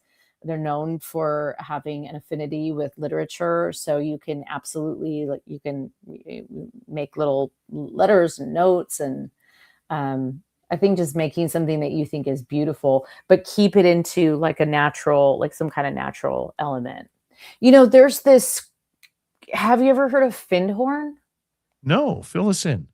Findhorn is this community in Scotland. It's called Findhorn in the north of Scotland. And it became pretty famous in the 70s. In 1975, a man named Paul Hawken wrote a book called The Magic of Findhorn. And what happened is he had heard about this community and he went up there and he witnessed all of these things. And this community had found that for many years, they were unsuccessful in growing things. It was a lot of limestone, very rocky, very harsh kind of coastal weather. And so they made a conscious effort to start connecting with the elementals and the fairy kingdom, essentially. And so everything that they did with great intention. Every crop that they planted, every shovelful of earth that they turned, they were very conscious about it, and they made regular offerings to specific fairy entities. And there was one main kind of like fairy king who kept visiting. So this was this was ongoing, but as a result of changing their practice, essentially like working with the earth elements, right? And working as a consciously, instead of just throwing stuff down and hoping it would grow, but really working consciously with the earth, whatever you want to call it, working with the elementals and the fairies, or just really being in tune with the environment. They were not only able to grow food, but they were able to grow enormous things, like an enormous cabbage, like giant cabbages, huge root vegetables, like things got significantly bigger than than they thought they could be. And so to this day, Findhorn is still a spiritual community. It's a bit more of like a retreat. You can go there, and they're not really overt about like, hey, come commune with the fairies, and you can interpret it however you want. But it was that conscious collective effort to make contact or acknowledge that there was something out there beyond that whose domain we were asking of. We're going to may we use your land and let us plant these seeds. And by making that sort of change in the way that people were thinking about farming and things like that, great success. Yeah, you can look up pictures of like massive cabbages and enormous carrots and things. It's really, really quite amazing. So yeah, Findhorn. We have 6 minutes to go with Varla Ventura tonight on Spaced Out Radio. The Michael Leger is asking, Ooh. Varla, have you ever heard of the titty mun from England? That's Tiddy. Yeah, that's right. I have not, actually. I have not. I don't know what that is. Well, we're going to find out. Yeah, look it up, Dave. All right. Tiddy mun. I want to just say it a couple times, though. Tiddy mun. It is an interesting one. Okay, the titty mun, with two D's, Tittymon, Tittymon. is a legendary bog and marsh spirit from Ooh. English folklore, specifically originating in the Lincolnshire Fens. His name Oh. translates from the local dialect as small man. Now, he is described as being no taller than a 3-year-old child, dressed in gray and covered in mud and moss.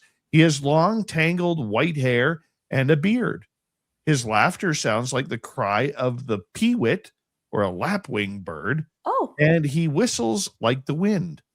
He was a nature guardian, neither good or evil entirely, who controlled the waters and mists. He could be mischievous, but was generally helpful unless angered.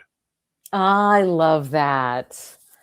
Oh, I'm so happy that you asked that question, and now I've never heard of that, and I kind of am in love with the Tittymon. You got to find out more about Tiny that. man.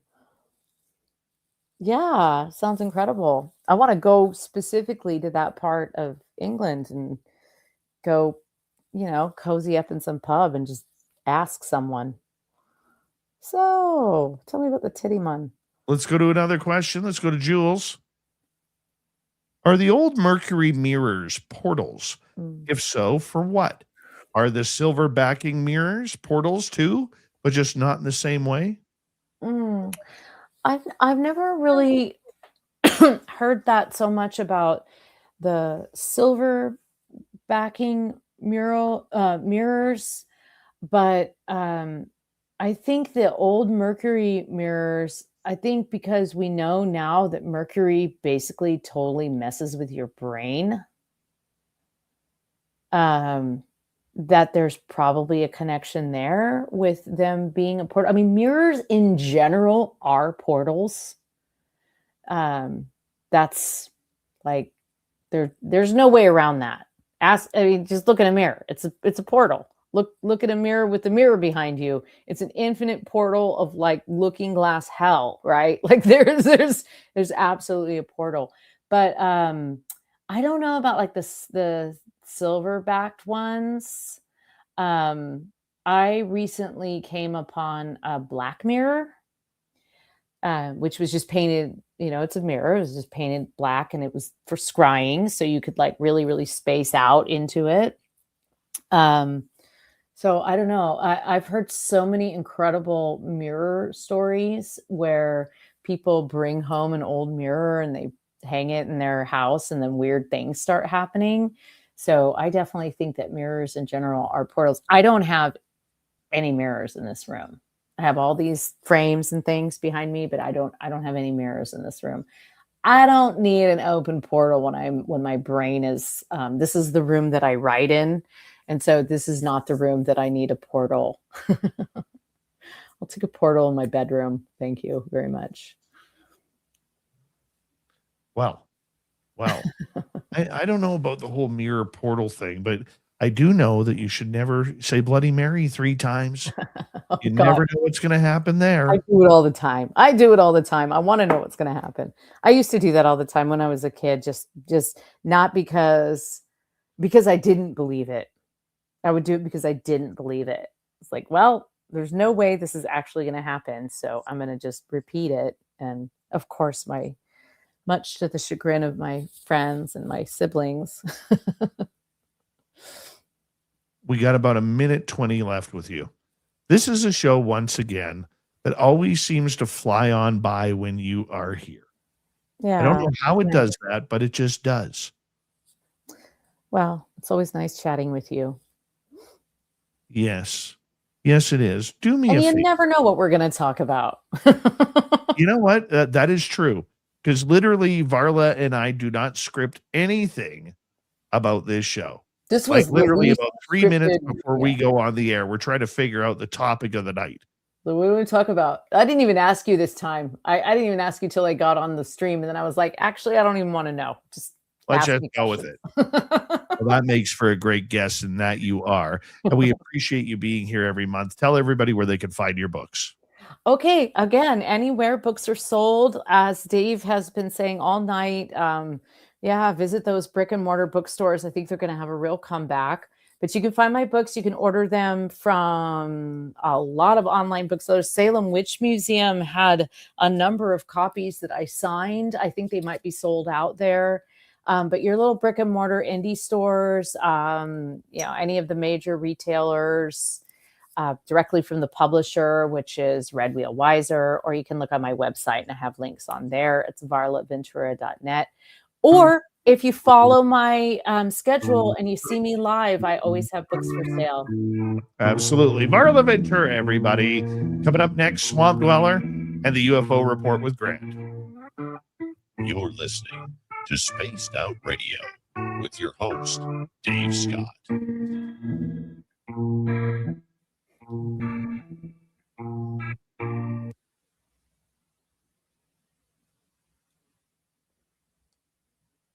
Sweet. You were so awesome again. Thank you. You are so awesome. Such an easy host. I try. Yeah. You have a good night. Go You'll get be some welcome. sleep. We'll talk Yes, soon. thank Okay? you. Thank you for having me. Yeah, Much- I'll talk to you soon, Dave. Much love, my friend. All right. Take care. Bye. Stop now! You're under arrest!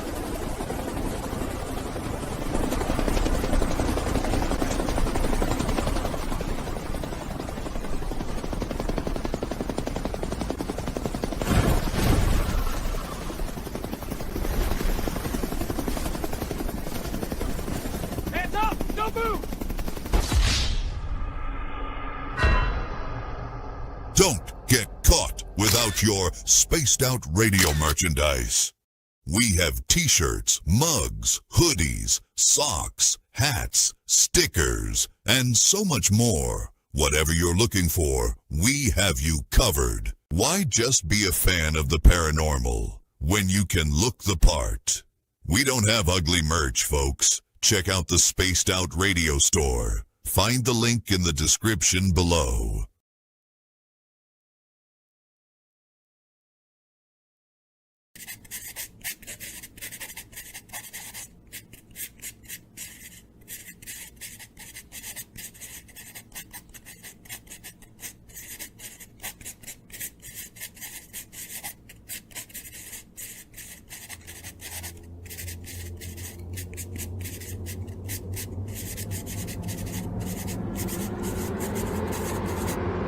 Dirty filth.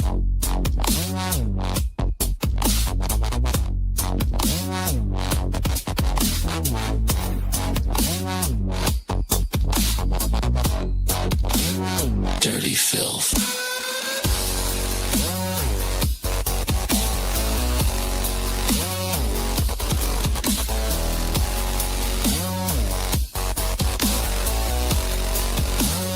Dirty filth.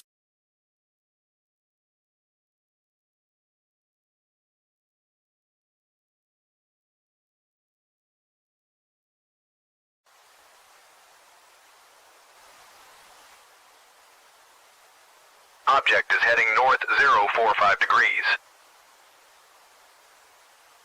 It's definitely not a plane.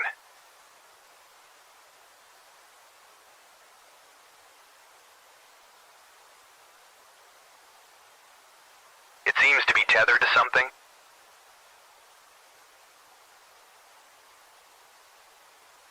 Is that a banner tow?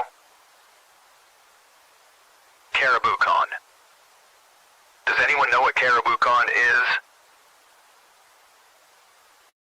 Caribou Con, one of the BC Caribou region's best-kept secrets. Until now. Join our panel of renowned paranormal experts for a weekend of fun and intriguing presentations. Go to cariboucon.com to book or inquire now.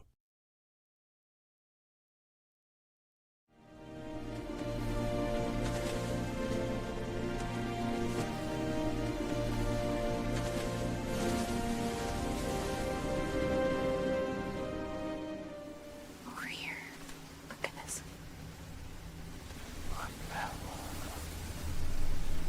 Discover Spaced Out Radio on all your favorite platforms.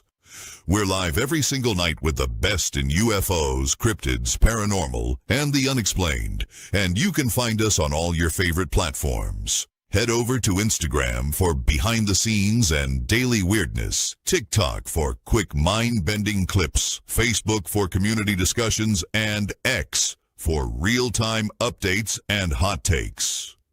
Wherever you scroll, Spaced Out Radio is there. So go search Spaced Out Radio on every platform, hit follow, and turn on notifications so you never miss a single episode. The weird is waiting. See you there.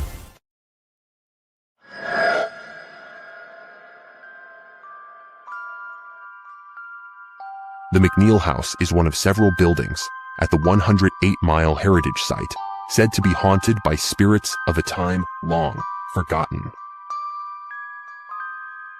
But would you stay the night? Along with guided ghost tours and paranormal investigations, Haunted 108 is offering a chance to spend the entire night inside the historic McNeil House by booking one of our B&B style sleepovers, where you can experience the hauntings firsthand, meet the resident ghost cat, and witness unusual activity. If you dare to turn history into a night you'll never forget, book your spot now at haunted108.com. Spots are limited. Will you be brave enough?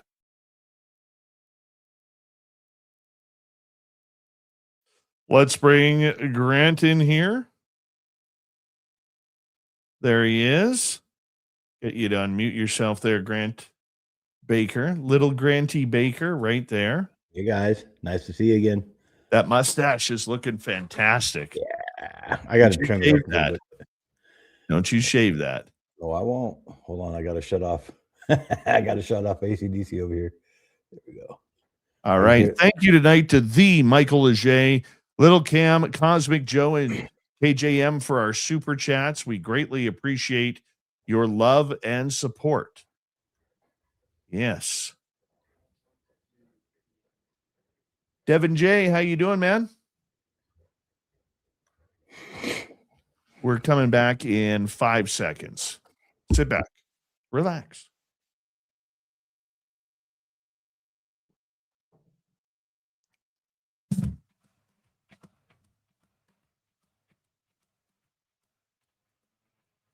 We are into the third and final hour of Spaced Out Radio tonight.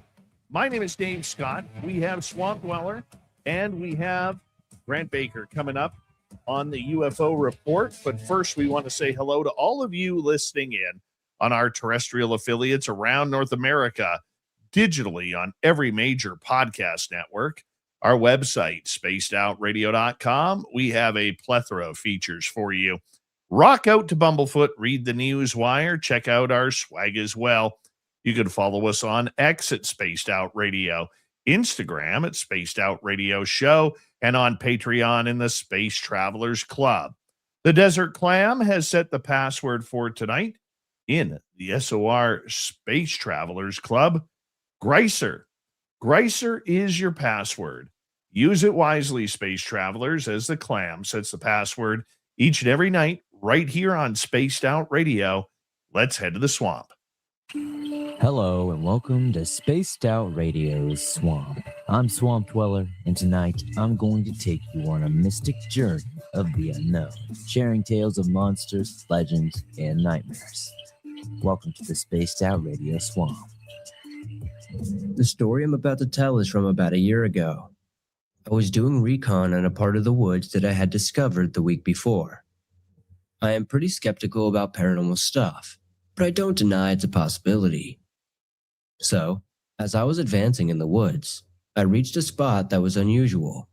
It was entirely pinewood forest, unlike the rest of the wood, which is leafy. I thought this was strange, but still kept going further in. As I was probably a mile or so into the woods, I heard the voice of a little girl screaming for her father. I quickly turned back to see what was going on, but I saw nothing. I continued walking for about a minute when I heard it again, but this time much closer. I turned around and nothing. I continued walking, but a bit faster this time. Another 2 minutes go by, and I heard what seemed to be another scream, but this time it was like right behind me. I checked again, but there was nothing. And then I heard a man speaking to me, but there was still nothing. I was genuinely freaking out at this point, and I grabbed my combat knife and started running as fast as I could in the opposite direction. Note that I am a pretty large dude, and I don't get scared that easily, but this was just some next level stuff. Anyways, I managed to get back to my bike and get the heck out of there for good. I've never gone back there and I don't plan on it. If anyone has any idea about what this was, please share it in the comments. And thank you, Swamp, for sharing my story. A nice short one from Swamp Dweller tonight. If you want more just like that, head on over to YouTube, type in Swamp Dweller, hit subscribe, ring that bell. He's got stories all over the place, all sorts of topics each and every day and night. There's thousands of them. Go enjoy yourself. Time for the UFO report. Staring at the stars tonight. Still shining in the sky. Grant's got the stories breaking through. What's hidden now comes into view. From distant lights to secret clouds, mystery threats from nothing else. Latest news, truth revealed. Every signal slowly peeled. So tune in close, don't miss the facts. UFO facts, we've got your backs. Space Down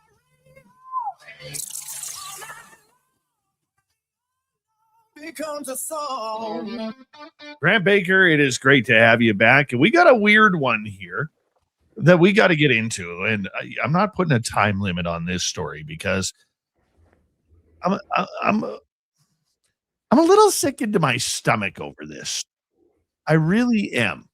Because leading up to this moment, we all thought when they started dropping the UFO files, and there's been two tranches, and I use the word tranches because I like that word. I do.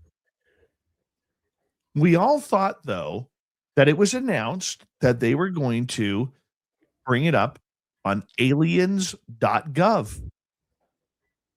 Aliens.gov. It would make sense, Grant, putting the UFO files out on aliens.gov, wouldn't it? It would. Yeah. You would think that. So for weeks, they've been teasing us about this. And if you haven't heard this news, you might get a little sick to your stomach. Some people may say this was an incredible piece of a red herring, right?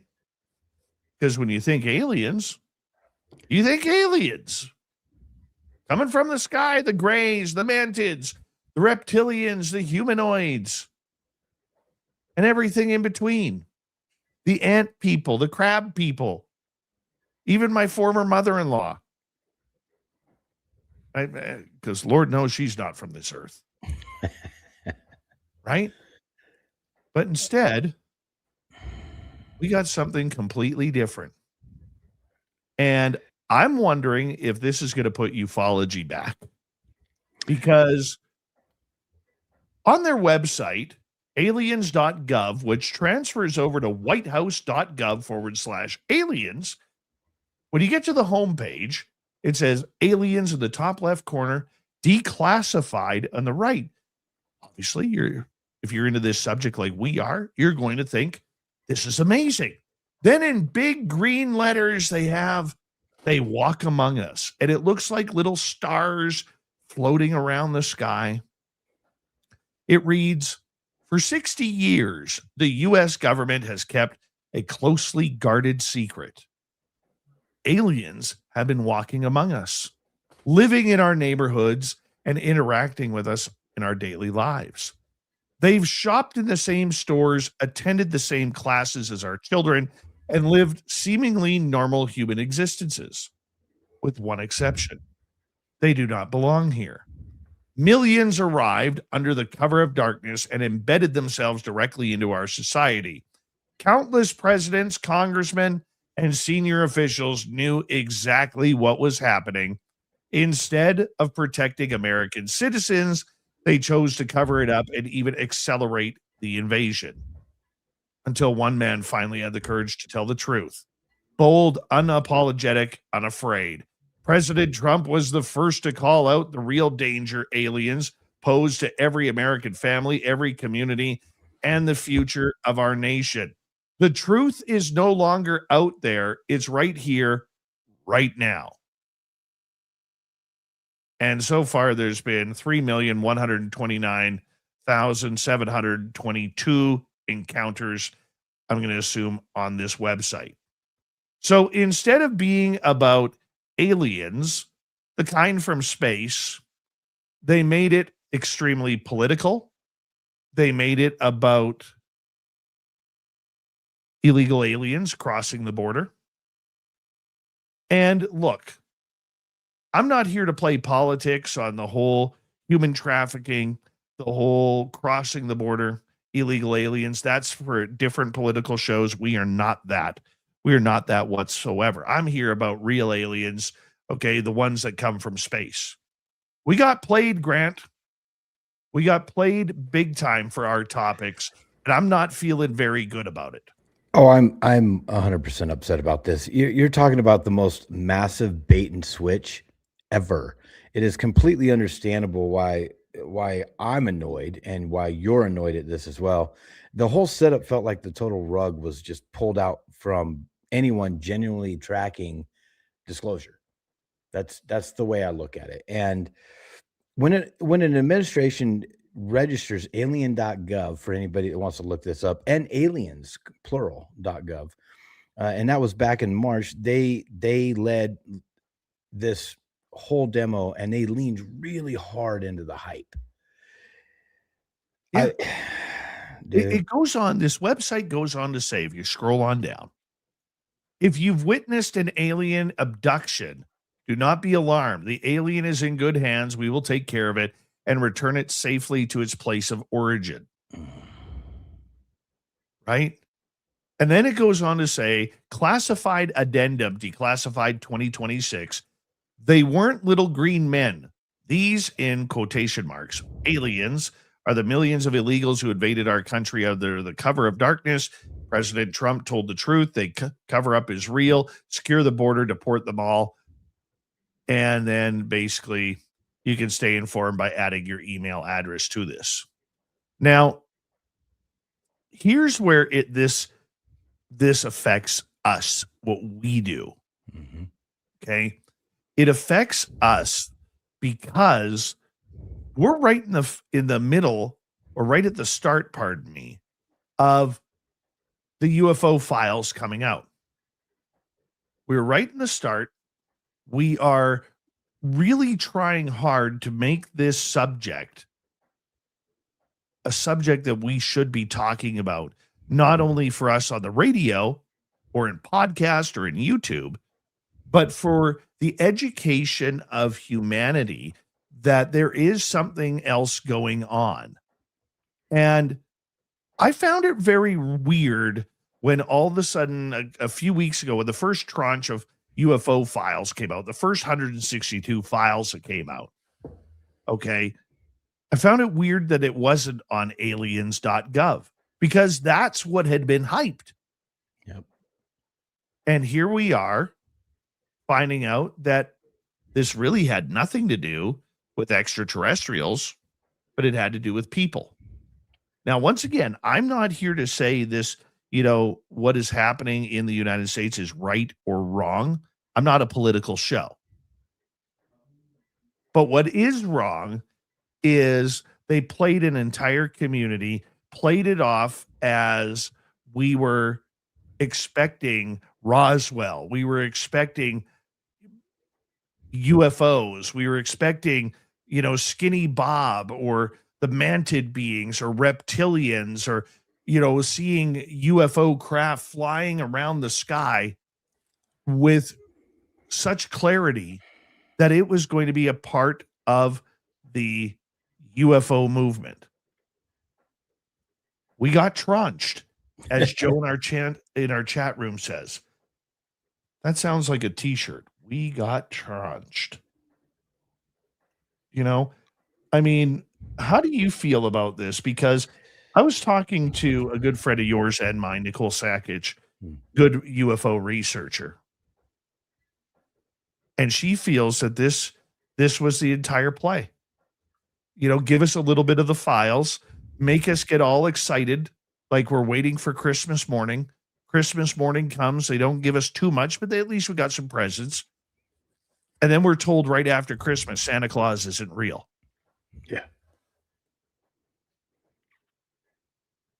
I need to say something. Yeah. These domains were launched right at the heels of the president directing all the federal agencies to unseal UFO, UAP, extraterrestrial files. Okay, that's where the hype comes from. For anybody that's listening that doesn't know this, that's exactly when this happened back in March. And given the recent launch of the official Pursue website and the genuine release of the actual declassified military UFO documents, which if you want to watch a bunch of spots run around, you can go see that. And that was under Secretary Pete Hegseth. Everybody that's watching this naturally assumed that these new pages that we're talking about right now were going to hide, or be drop hubs for serious transparency. That's what we're into. That's what we've been waiting for. Instead, the White House just went live with these pages, and it completely pivots the term alien into a political border enforcement landing page. And that's when I got on there, and it literally will direct you and kind of like Star Wars, read this out to you in the beginning, and it just flashes, and it kind of catches your attention. And just like you read previously, with all the 60 years, the U.S. government, blah, blah, blah, it's a huge bait and switch in my mind. This is something that I'm actually quite upset about it, very upset about it. And when they do a live page and it completely does a 180 on us, it's like a movie that you don't expect the ending. And so the top of the site literally flashes aliens declassified. And so they did this on purpose. It's with a dramatic countdown timer, like you're talking about, and a retro sign that says top secret. And it's in the old font that you would see back in the days. But the moment you scroll down the page, it states they weren't little green men, like you said, but millions illegal. And then it redirects you to an ICE tip line and an alien arrest map. And that is so underhanded. So underhanded. They knew what they were doing. They hyped everybody up, and then they come out with this. They're using the massive bipartisan public interest in actual genuine UFO UAP data as a marketing funnel for like standard border policy.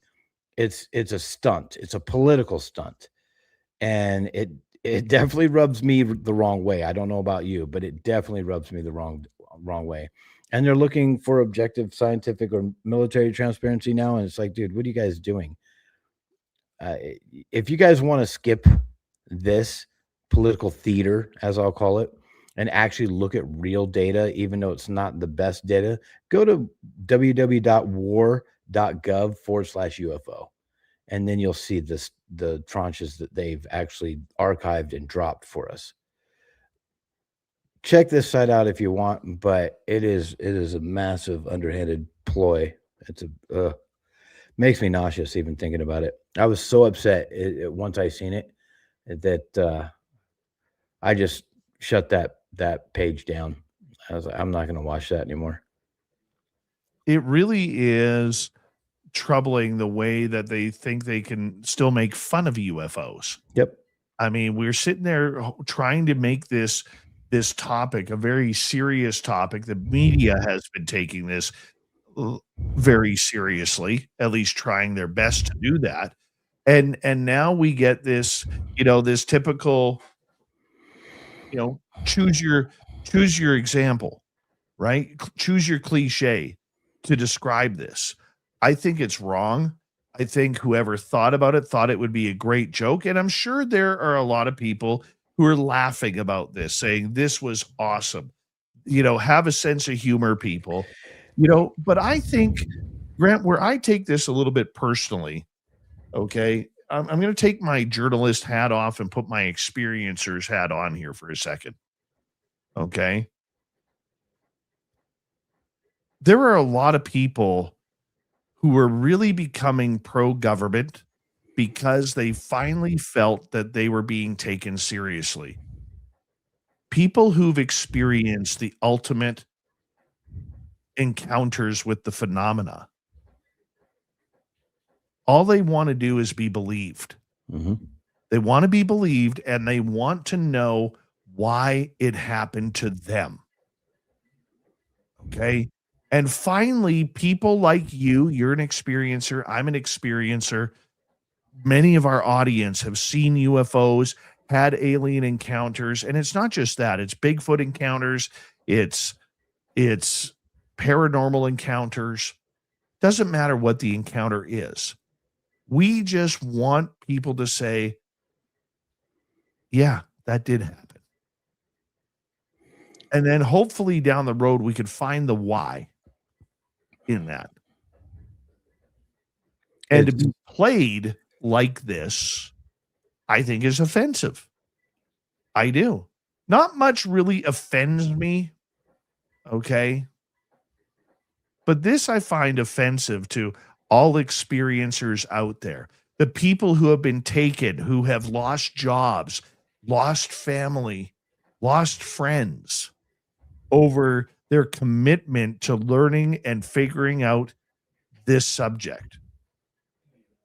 This is the slap in the face they get. It's completely cynical. They deliberately registered it as, and right after promising to unseal actual military UFO files and documents, knowing darn well that pilots, radar operators, and researchers would think it was an official transparency portal. Instead, they use it to hype their little border enforcement dashboard. And I'm sure there's a lot of people out there, especially whistleblowers, that this is just a little sick twist, knife in the back kind of page. It just makes me nauseous. It's about as far as I'll go with it. I'm super offended. It's not a comfortable feeling. And once again, I feel for the people. I feel for the people who, they're using catchphrases from the UFO and the X-Files type community. Like the X-Files, the truth is still out there. Well, they're saying the truth is no longer out there. It's right here, right now. Okay. Maybe they stole that from Van Halen, because that was a good song. Van Halen, For Unlawful Carnal Knowledge. Great album. Really was. Okay. But I'm just, this one kind of took the wind out of my sails, Grant. Yes, it really did. And maybe that was the point of it all. I'm sure there are people like Dr. Sean Kirkpatrick, at the Pentagon who are laughing, saying, we told you there's nothing there. Why don't you believe us? All right. Why don't you just believe us? Because we're not going to, alphabet agencies. We're not going to believe you because we know what we saw. We know what we encountered. And this is just, I think it's disrespectful and disgusting. Whatever your politics are, okay, that's, once again, that's for a different conversation. But this does affect whether people want to believe it or not. This does affect the UFO community and the hard work and strides that this community has taken trying to gain some sort of credibility. And this is, washed it all away. At least a lot of it, Grant. 100%. I'm right there with you on that one. Couldn't agree more. And for being an experiencer myself, as well as you and anybody else, including whistleblowers, anybody that was taking this seriously, this is a mighty blow. It's a laughing stock. The United States government right now is doing underhanded things. Like, this is something that I don't appreciate, but we'll get past it like we always do. And because the truth's in the pudding or in the skies in this case, not everybody's wrong. And there's millions or if not billions of us now that are experiencers in some way, shape, or form. Absolutely, my friend. Grant, I'm going to get you to hold on right there. We're going to continue the UFO report with Grant Baker when we return because there are other stories coming out, like the clicking sound from the movie coming up, Disclosure Day, and so much more. We will get to it right after this. This is Spaced Out Radio. Your host, Dave Scott.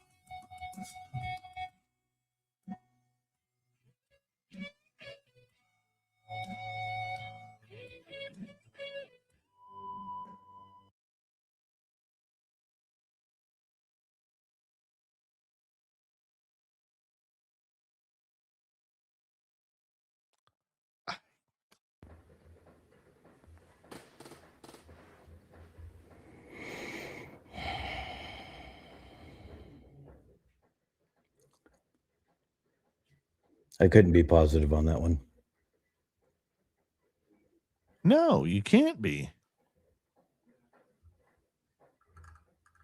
Sorry if you can hear the rain. It's absolutely pouring where I'm at. All I hear is my tinnitus.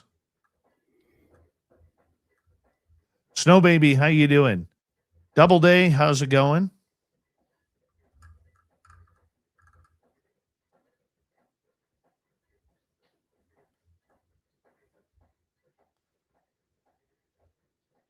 Okay, for those just joining, aliens.gov, the website that we all thought was going to be about UFOs, launched today. And they made it look like it was going to be all about UFOs. Instead, it was about illegal aliens and basically became an ICE website. Put it bluntly. Yep. I had a few choice words to say about it. Were you shaking your fist at the moon over it? Oh. I was trying to contact Zeus. Bring the lightning bolts, bud. Get rid of the people that, or just taser the people that thought about this. I want to curse like a sailor at the moment. Oh, geez. Made me so mad. Oh, I can't believe it. So for anybody that wants to know, Dave got a hold of me a little bit ago and said, "Did you see that they just dropped this?" And I wasn't paying attention at the time. I was dealing with kids, and I said, "No." Not even 5 minutes later. It's all it took 5 minutes, and I was just lighting Dave up on Messenger, going, "Hey, dude, this is bunk." You used a few more choice words than that, but yeah, I did too. Mm-hmm. Oh. I did something too bad. Yeah. We'd be getting trolled all along. Yes, Grandizer. Hey, there's the birthday girl. Skip to my Lou. Happy birthday. Birthday to you. Happy birthday to you. Happy birthday, Skip to my Lou. Happy birthday to you. And many more. For anybody that wonders why I didn't sing with him, is because our platform doesn't allow two people to talk at the same time. Yeah. Agreed, Nicole. Agreed.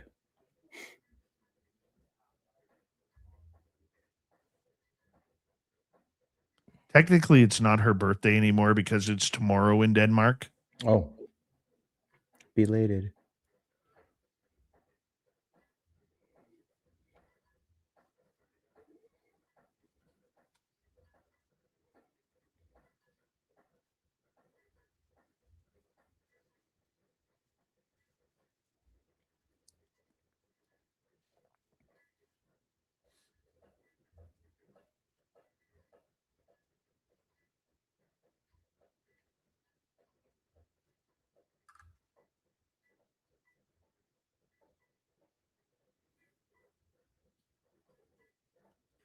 We got about a minute 30.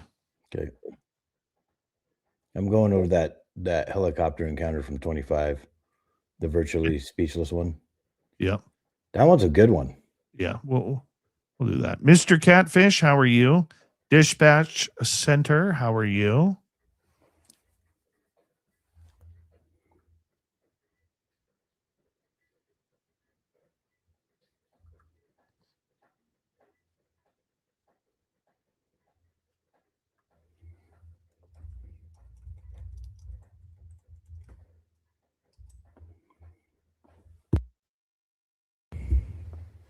All right.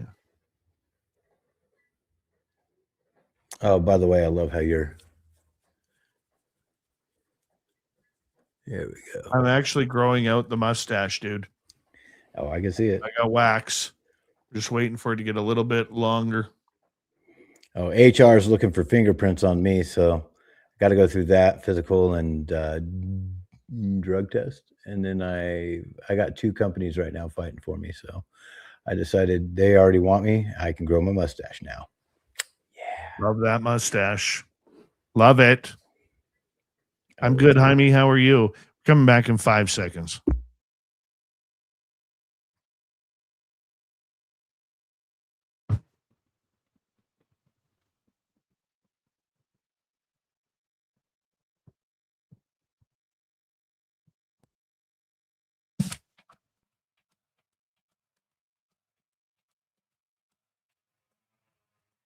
We are into the final half hour of the UFO report with Grant Baker tonight. My name is Dave Scott.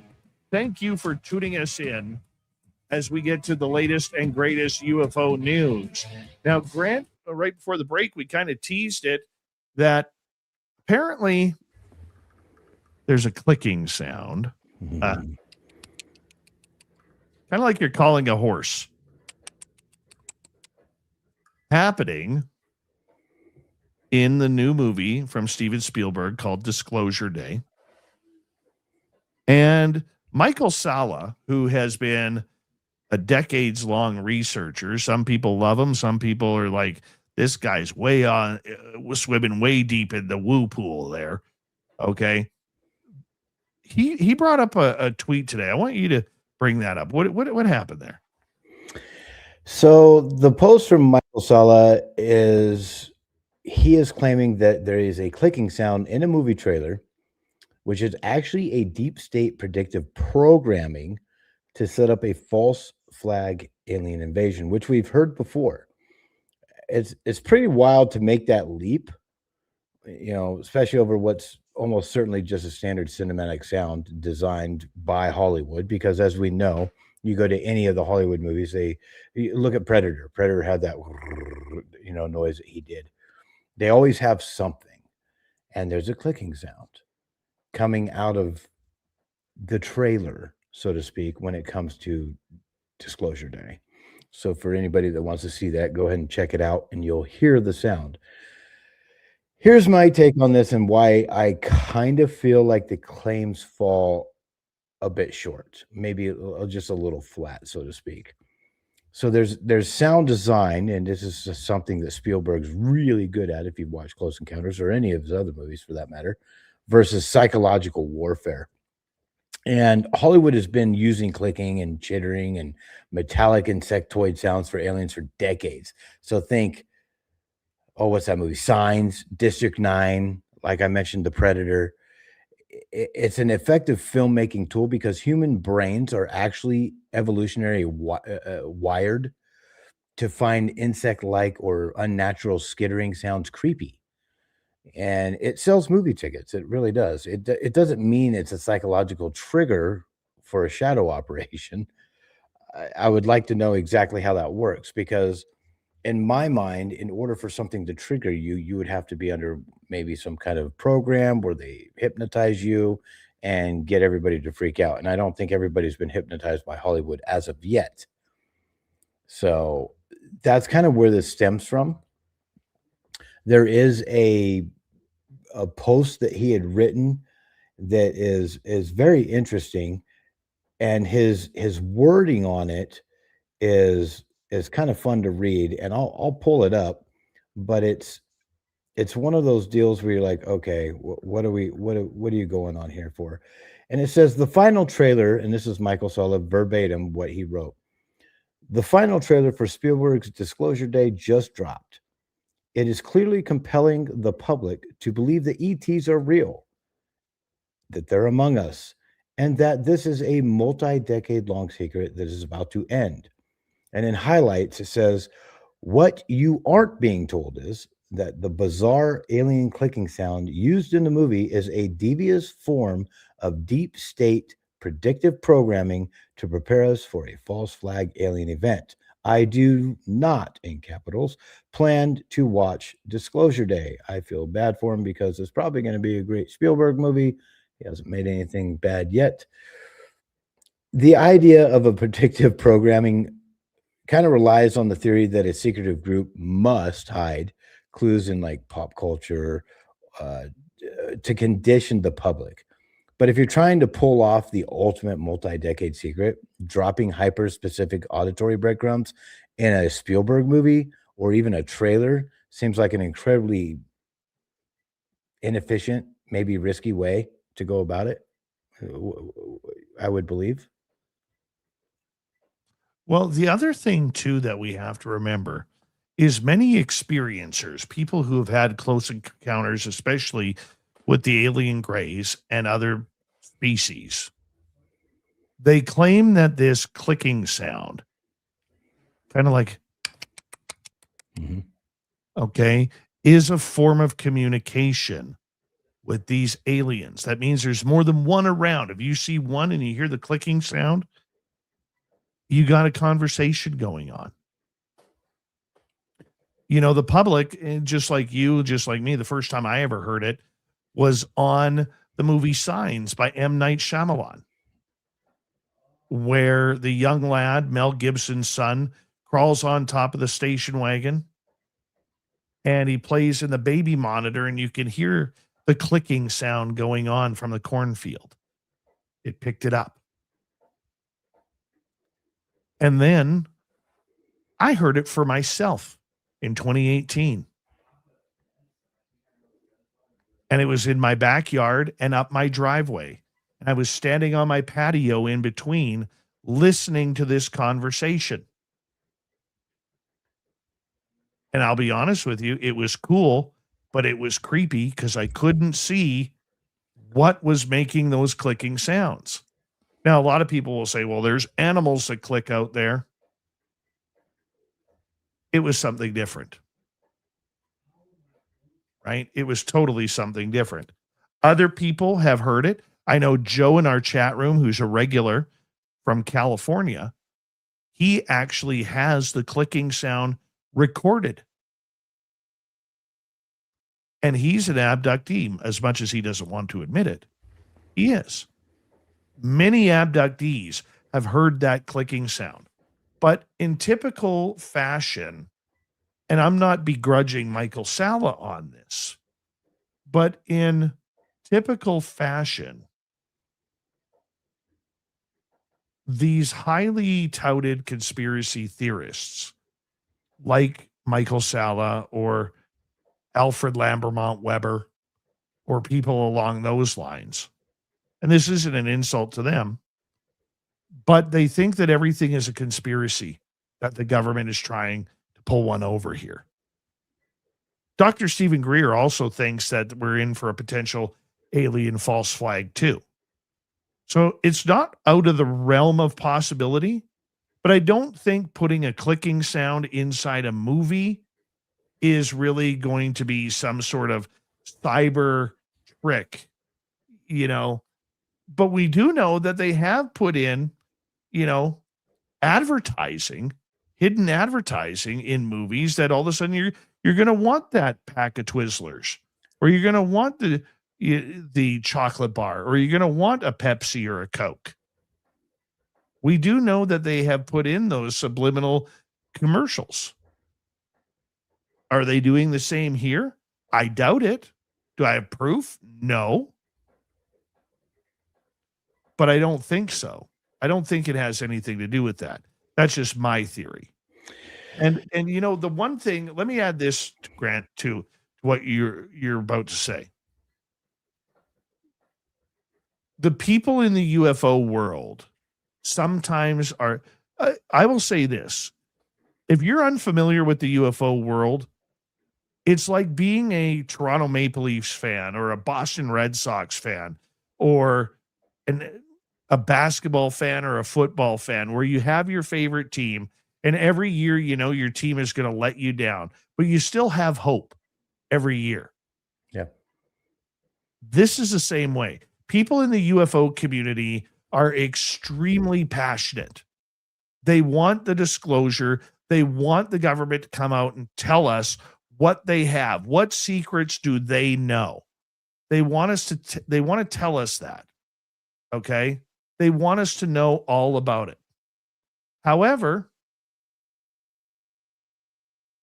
we will look for any little inkling of opportunity to say, this is about disclosure. So when Steven Spielberg announced that he was bringing out another movie, immediately I went on X and I said, here it comes. Here it comes. And sure enough, on X, Steven Spielberg's going to be the disclosure movie maker. Okay? No, he's making a movie about aliens. Could he be read in? Maybe. Maybe he's got sources there who have done things, but it doesn't mean that the government is going to use Steven Spielberg in a new movie that he'll probably make a few $100 million off of to all of a sudden say that he is he's the one confirming disclosure through a fictional movie. Okay, I agree with that completely, because you're hitting on one of the deepest, most fascinating pieces of UAP lore out there, UFO lore out there. There's a long-standing and very credible history of Spielberg getting quiet, so we say, back channel information from government insiders, specifically J. Allen Hynek. and you know, when it comes to the history, is exactly why the UFO community is analyzing every single frame and sound effect of Disclosure Day. When you look back at Close Encounters of the Third Kind, and you start digging into J. Allen Hynek and the info that he had given Spielberg for that movie. So when you look at the patterns, it makes you wonder if that guttural clicking sound is another insider detail he's slipping into the public. And that very well could be. Now, whether Disclosure Day ends up being a great sci-fi flick or just another Hollywood blockbuster, treating its audio track as a weaponized psychological trigger is kind of jumping into the deep end without a life jacket. It's a fun theory for a sci-fi plot, to be honest with you, but as a real world warning, it doesn't hold much water for me. What it does hold for me is exactly what you just picked up on. The fact that he's had insider information before and integrated into his movies that he's created. So when he made Close Encounters of the Third Kind, that was in 1977, for anybody that didn't know. He didn't just guess at the science and the lore. He hired Hynek as a chief scientific consultant. Jacques Vallée as well. Yes. And they speak about this. And what's really awesome is if he got this particular audio file, however you want to put it, soundbite, and integrate it into his movie, great. It might not be where they're trying to weaponize it against humanity. It might be trying to just open your eyes, because as you said, you've heard the sound in your driveway, and so have other people. These are something that we are hardwired in for a fight or flight situation. So our brains, the human brain, is hardwired in to find these sounds creepy, because it's, what is that? Is it a lion coming to get me, or what is this trying to get me? It's a safety mechanism. And so if they're trying to give us a sound in a movie, which you've heard in your own driveway, well, then it's going to trigger, it's great Hollywood cinematics. It's going to trigger that flight or fight sensation while you're watching the video. And I think that's what this guy's picking up on. And his flight is taking over his fight, so to speak. Look, I'm not saying it's not fascinating. I'm not saying that he isn't connected. Okay. I mean, another good example of that is the late Tom Clancy, my favorite author ever. Oh, yes. Okay. He was being at one point harassed by the CIA and hauled in for conversations because they were concerned about insider information, because so much of his stories were very realistic to what was going on in the Persian Gulf, to what was going on with different missions against Russia and other opponents. And when they asked him, who is giving you your information? Where are you getting it from? He basically said, the news and the public files. We've looked this all up. Me and my team have done this. So is it possible that he does have insider information that is helping? Sure it is. Okay. Why wouldn't he? We should worry about that. But I don't think that a clicking sound is going to be some sort of secret mental warfare in a sound in a movie that's coming from Hollywood. That's just me. Correct. So, I mean, when we look at Disclosure Day, it's a screenplay that's written by David Coop, who also wrote Jurassic Park, for anybody that wants to know. The core story concept, though, came from Spielberg's own mind. And given his connections of intelligent and aerospace communities, people are still asking, where did he get this sound from? So if Spielberg is tapping into real-world insider leak circles again, that clicking sound aligns perfectly with some of the stranger, non-traditional UFO close encounter lore, so to speak.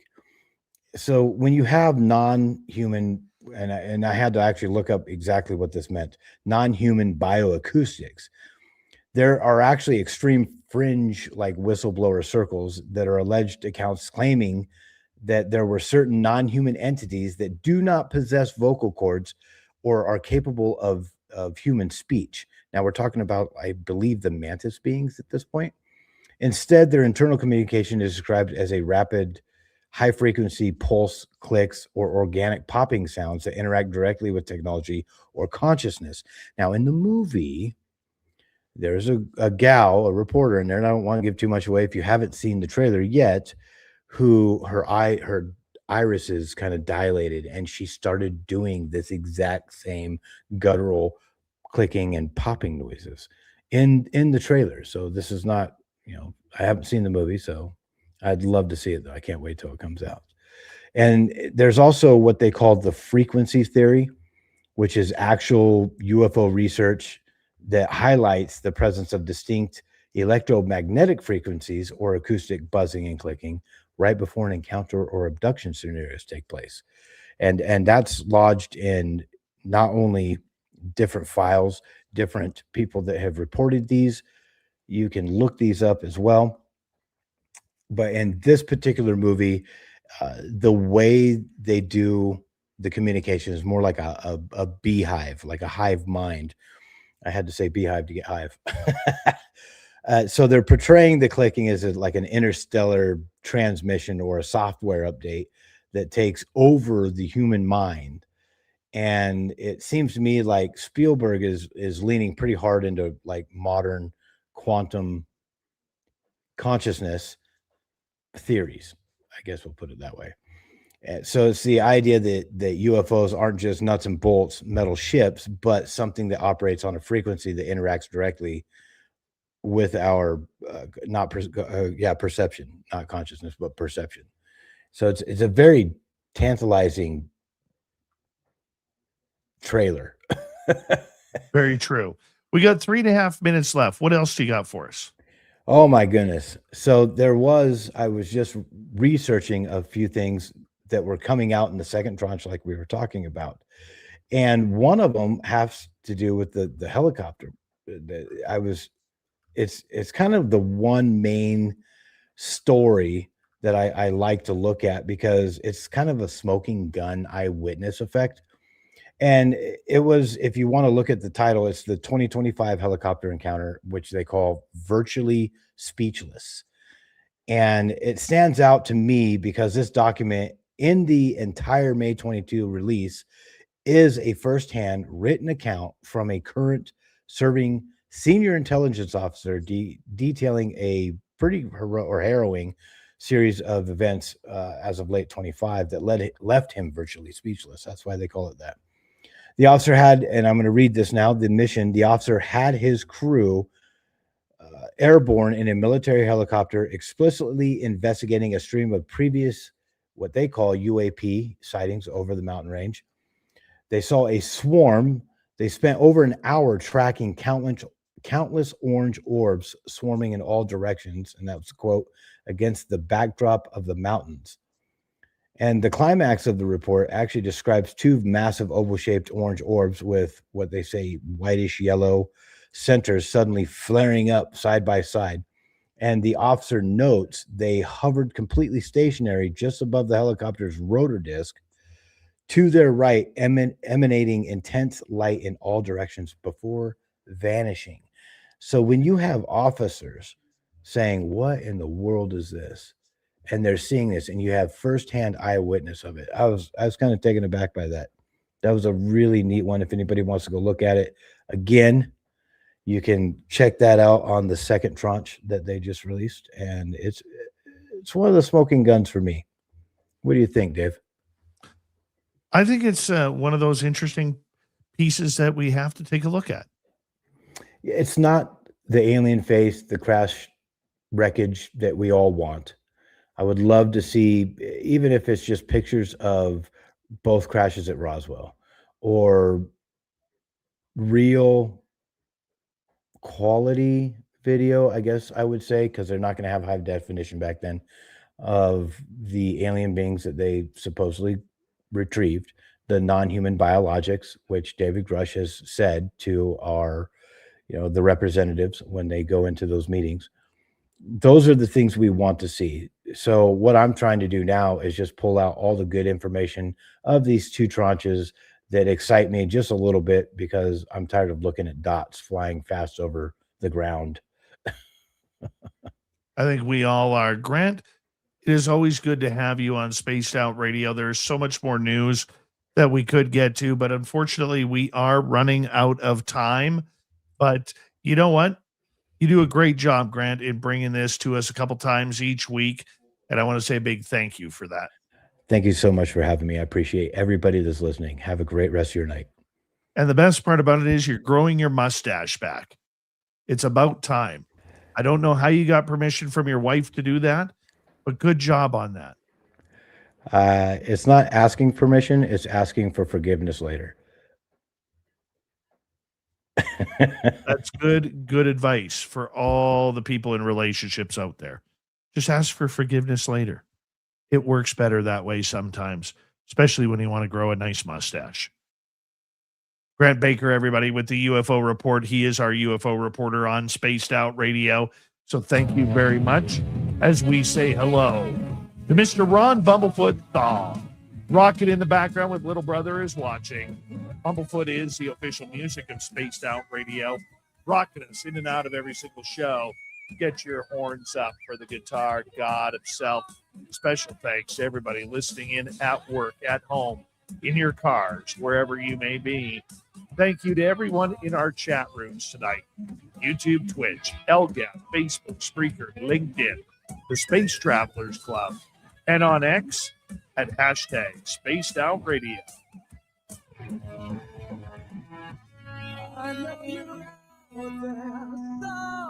Remember, this show is copyright by Spaced Out Radio and Bigfoot Broadcasting Limited. Thank you so much for choosing to share your evening with us, because together, my friend, We're watching. we own the night.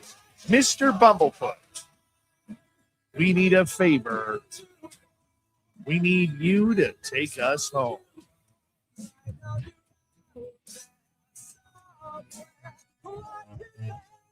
Yes, the Woo Train has docked for the night, but soon, my friends, we shall ride again. Your seats are always available. Your tickets never expire. And if you want to bring a friend, we've got room for them too. Good night, everybody.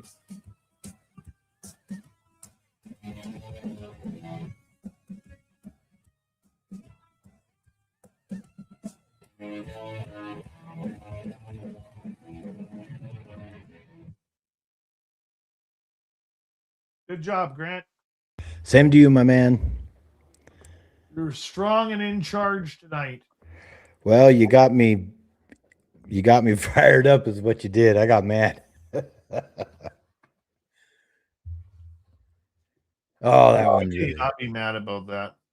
Oh, that one pissed me off, man. I was heated. Even my wife was looking at me when I was like, "Are you kidding me? What the?" She's like, "Are you okay?" I was like, "No, it's a bunch of BS, man." A bunch of BS. B to the S. B to the S. All right. Like this. In about 5-6 minutes, I will be on the air with Walter M. Sterling on WABC. So make sure you tune on into that here momentarily. Big thank you tonight to the Michael Leger, Little Kim, Cosmic Joe, and KJM. Thank you to everybody who has pretty much given us a thumbs up tonight. We greatly appreciate it because it does help with our algorithms. It really does. And just so you know, if you haven't subscribed yet, we are literally 15 people away from 30,000 people. So that would be really, really cool if you're new here to actually hit subscribe, because that way we can hit that benchmark, and our next benchmark will be 50,000, which hopefully won't take as long as it did to get to 30,000. But thank you, everybody. I appreciate you. You guys have a great night. Grant, we'll see you later. Tomorrow night on the show, who will our guests be? Wrapping up the week with UFO talk, Maya Cowan will be here. I love it when she's on. She's great. See you tomorrow night, everybody. Have a good one.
Stay healthy, my friend. You too. If you need bail money, give me a call. Always, Dad. Take care. You too.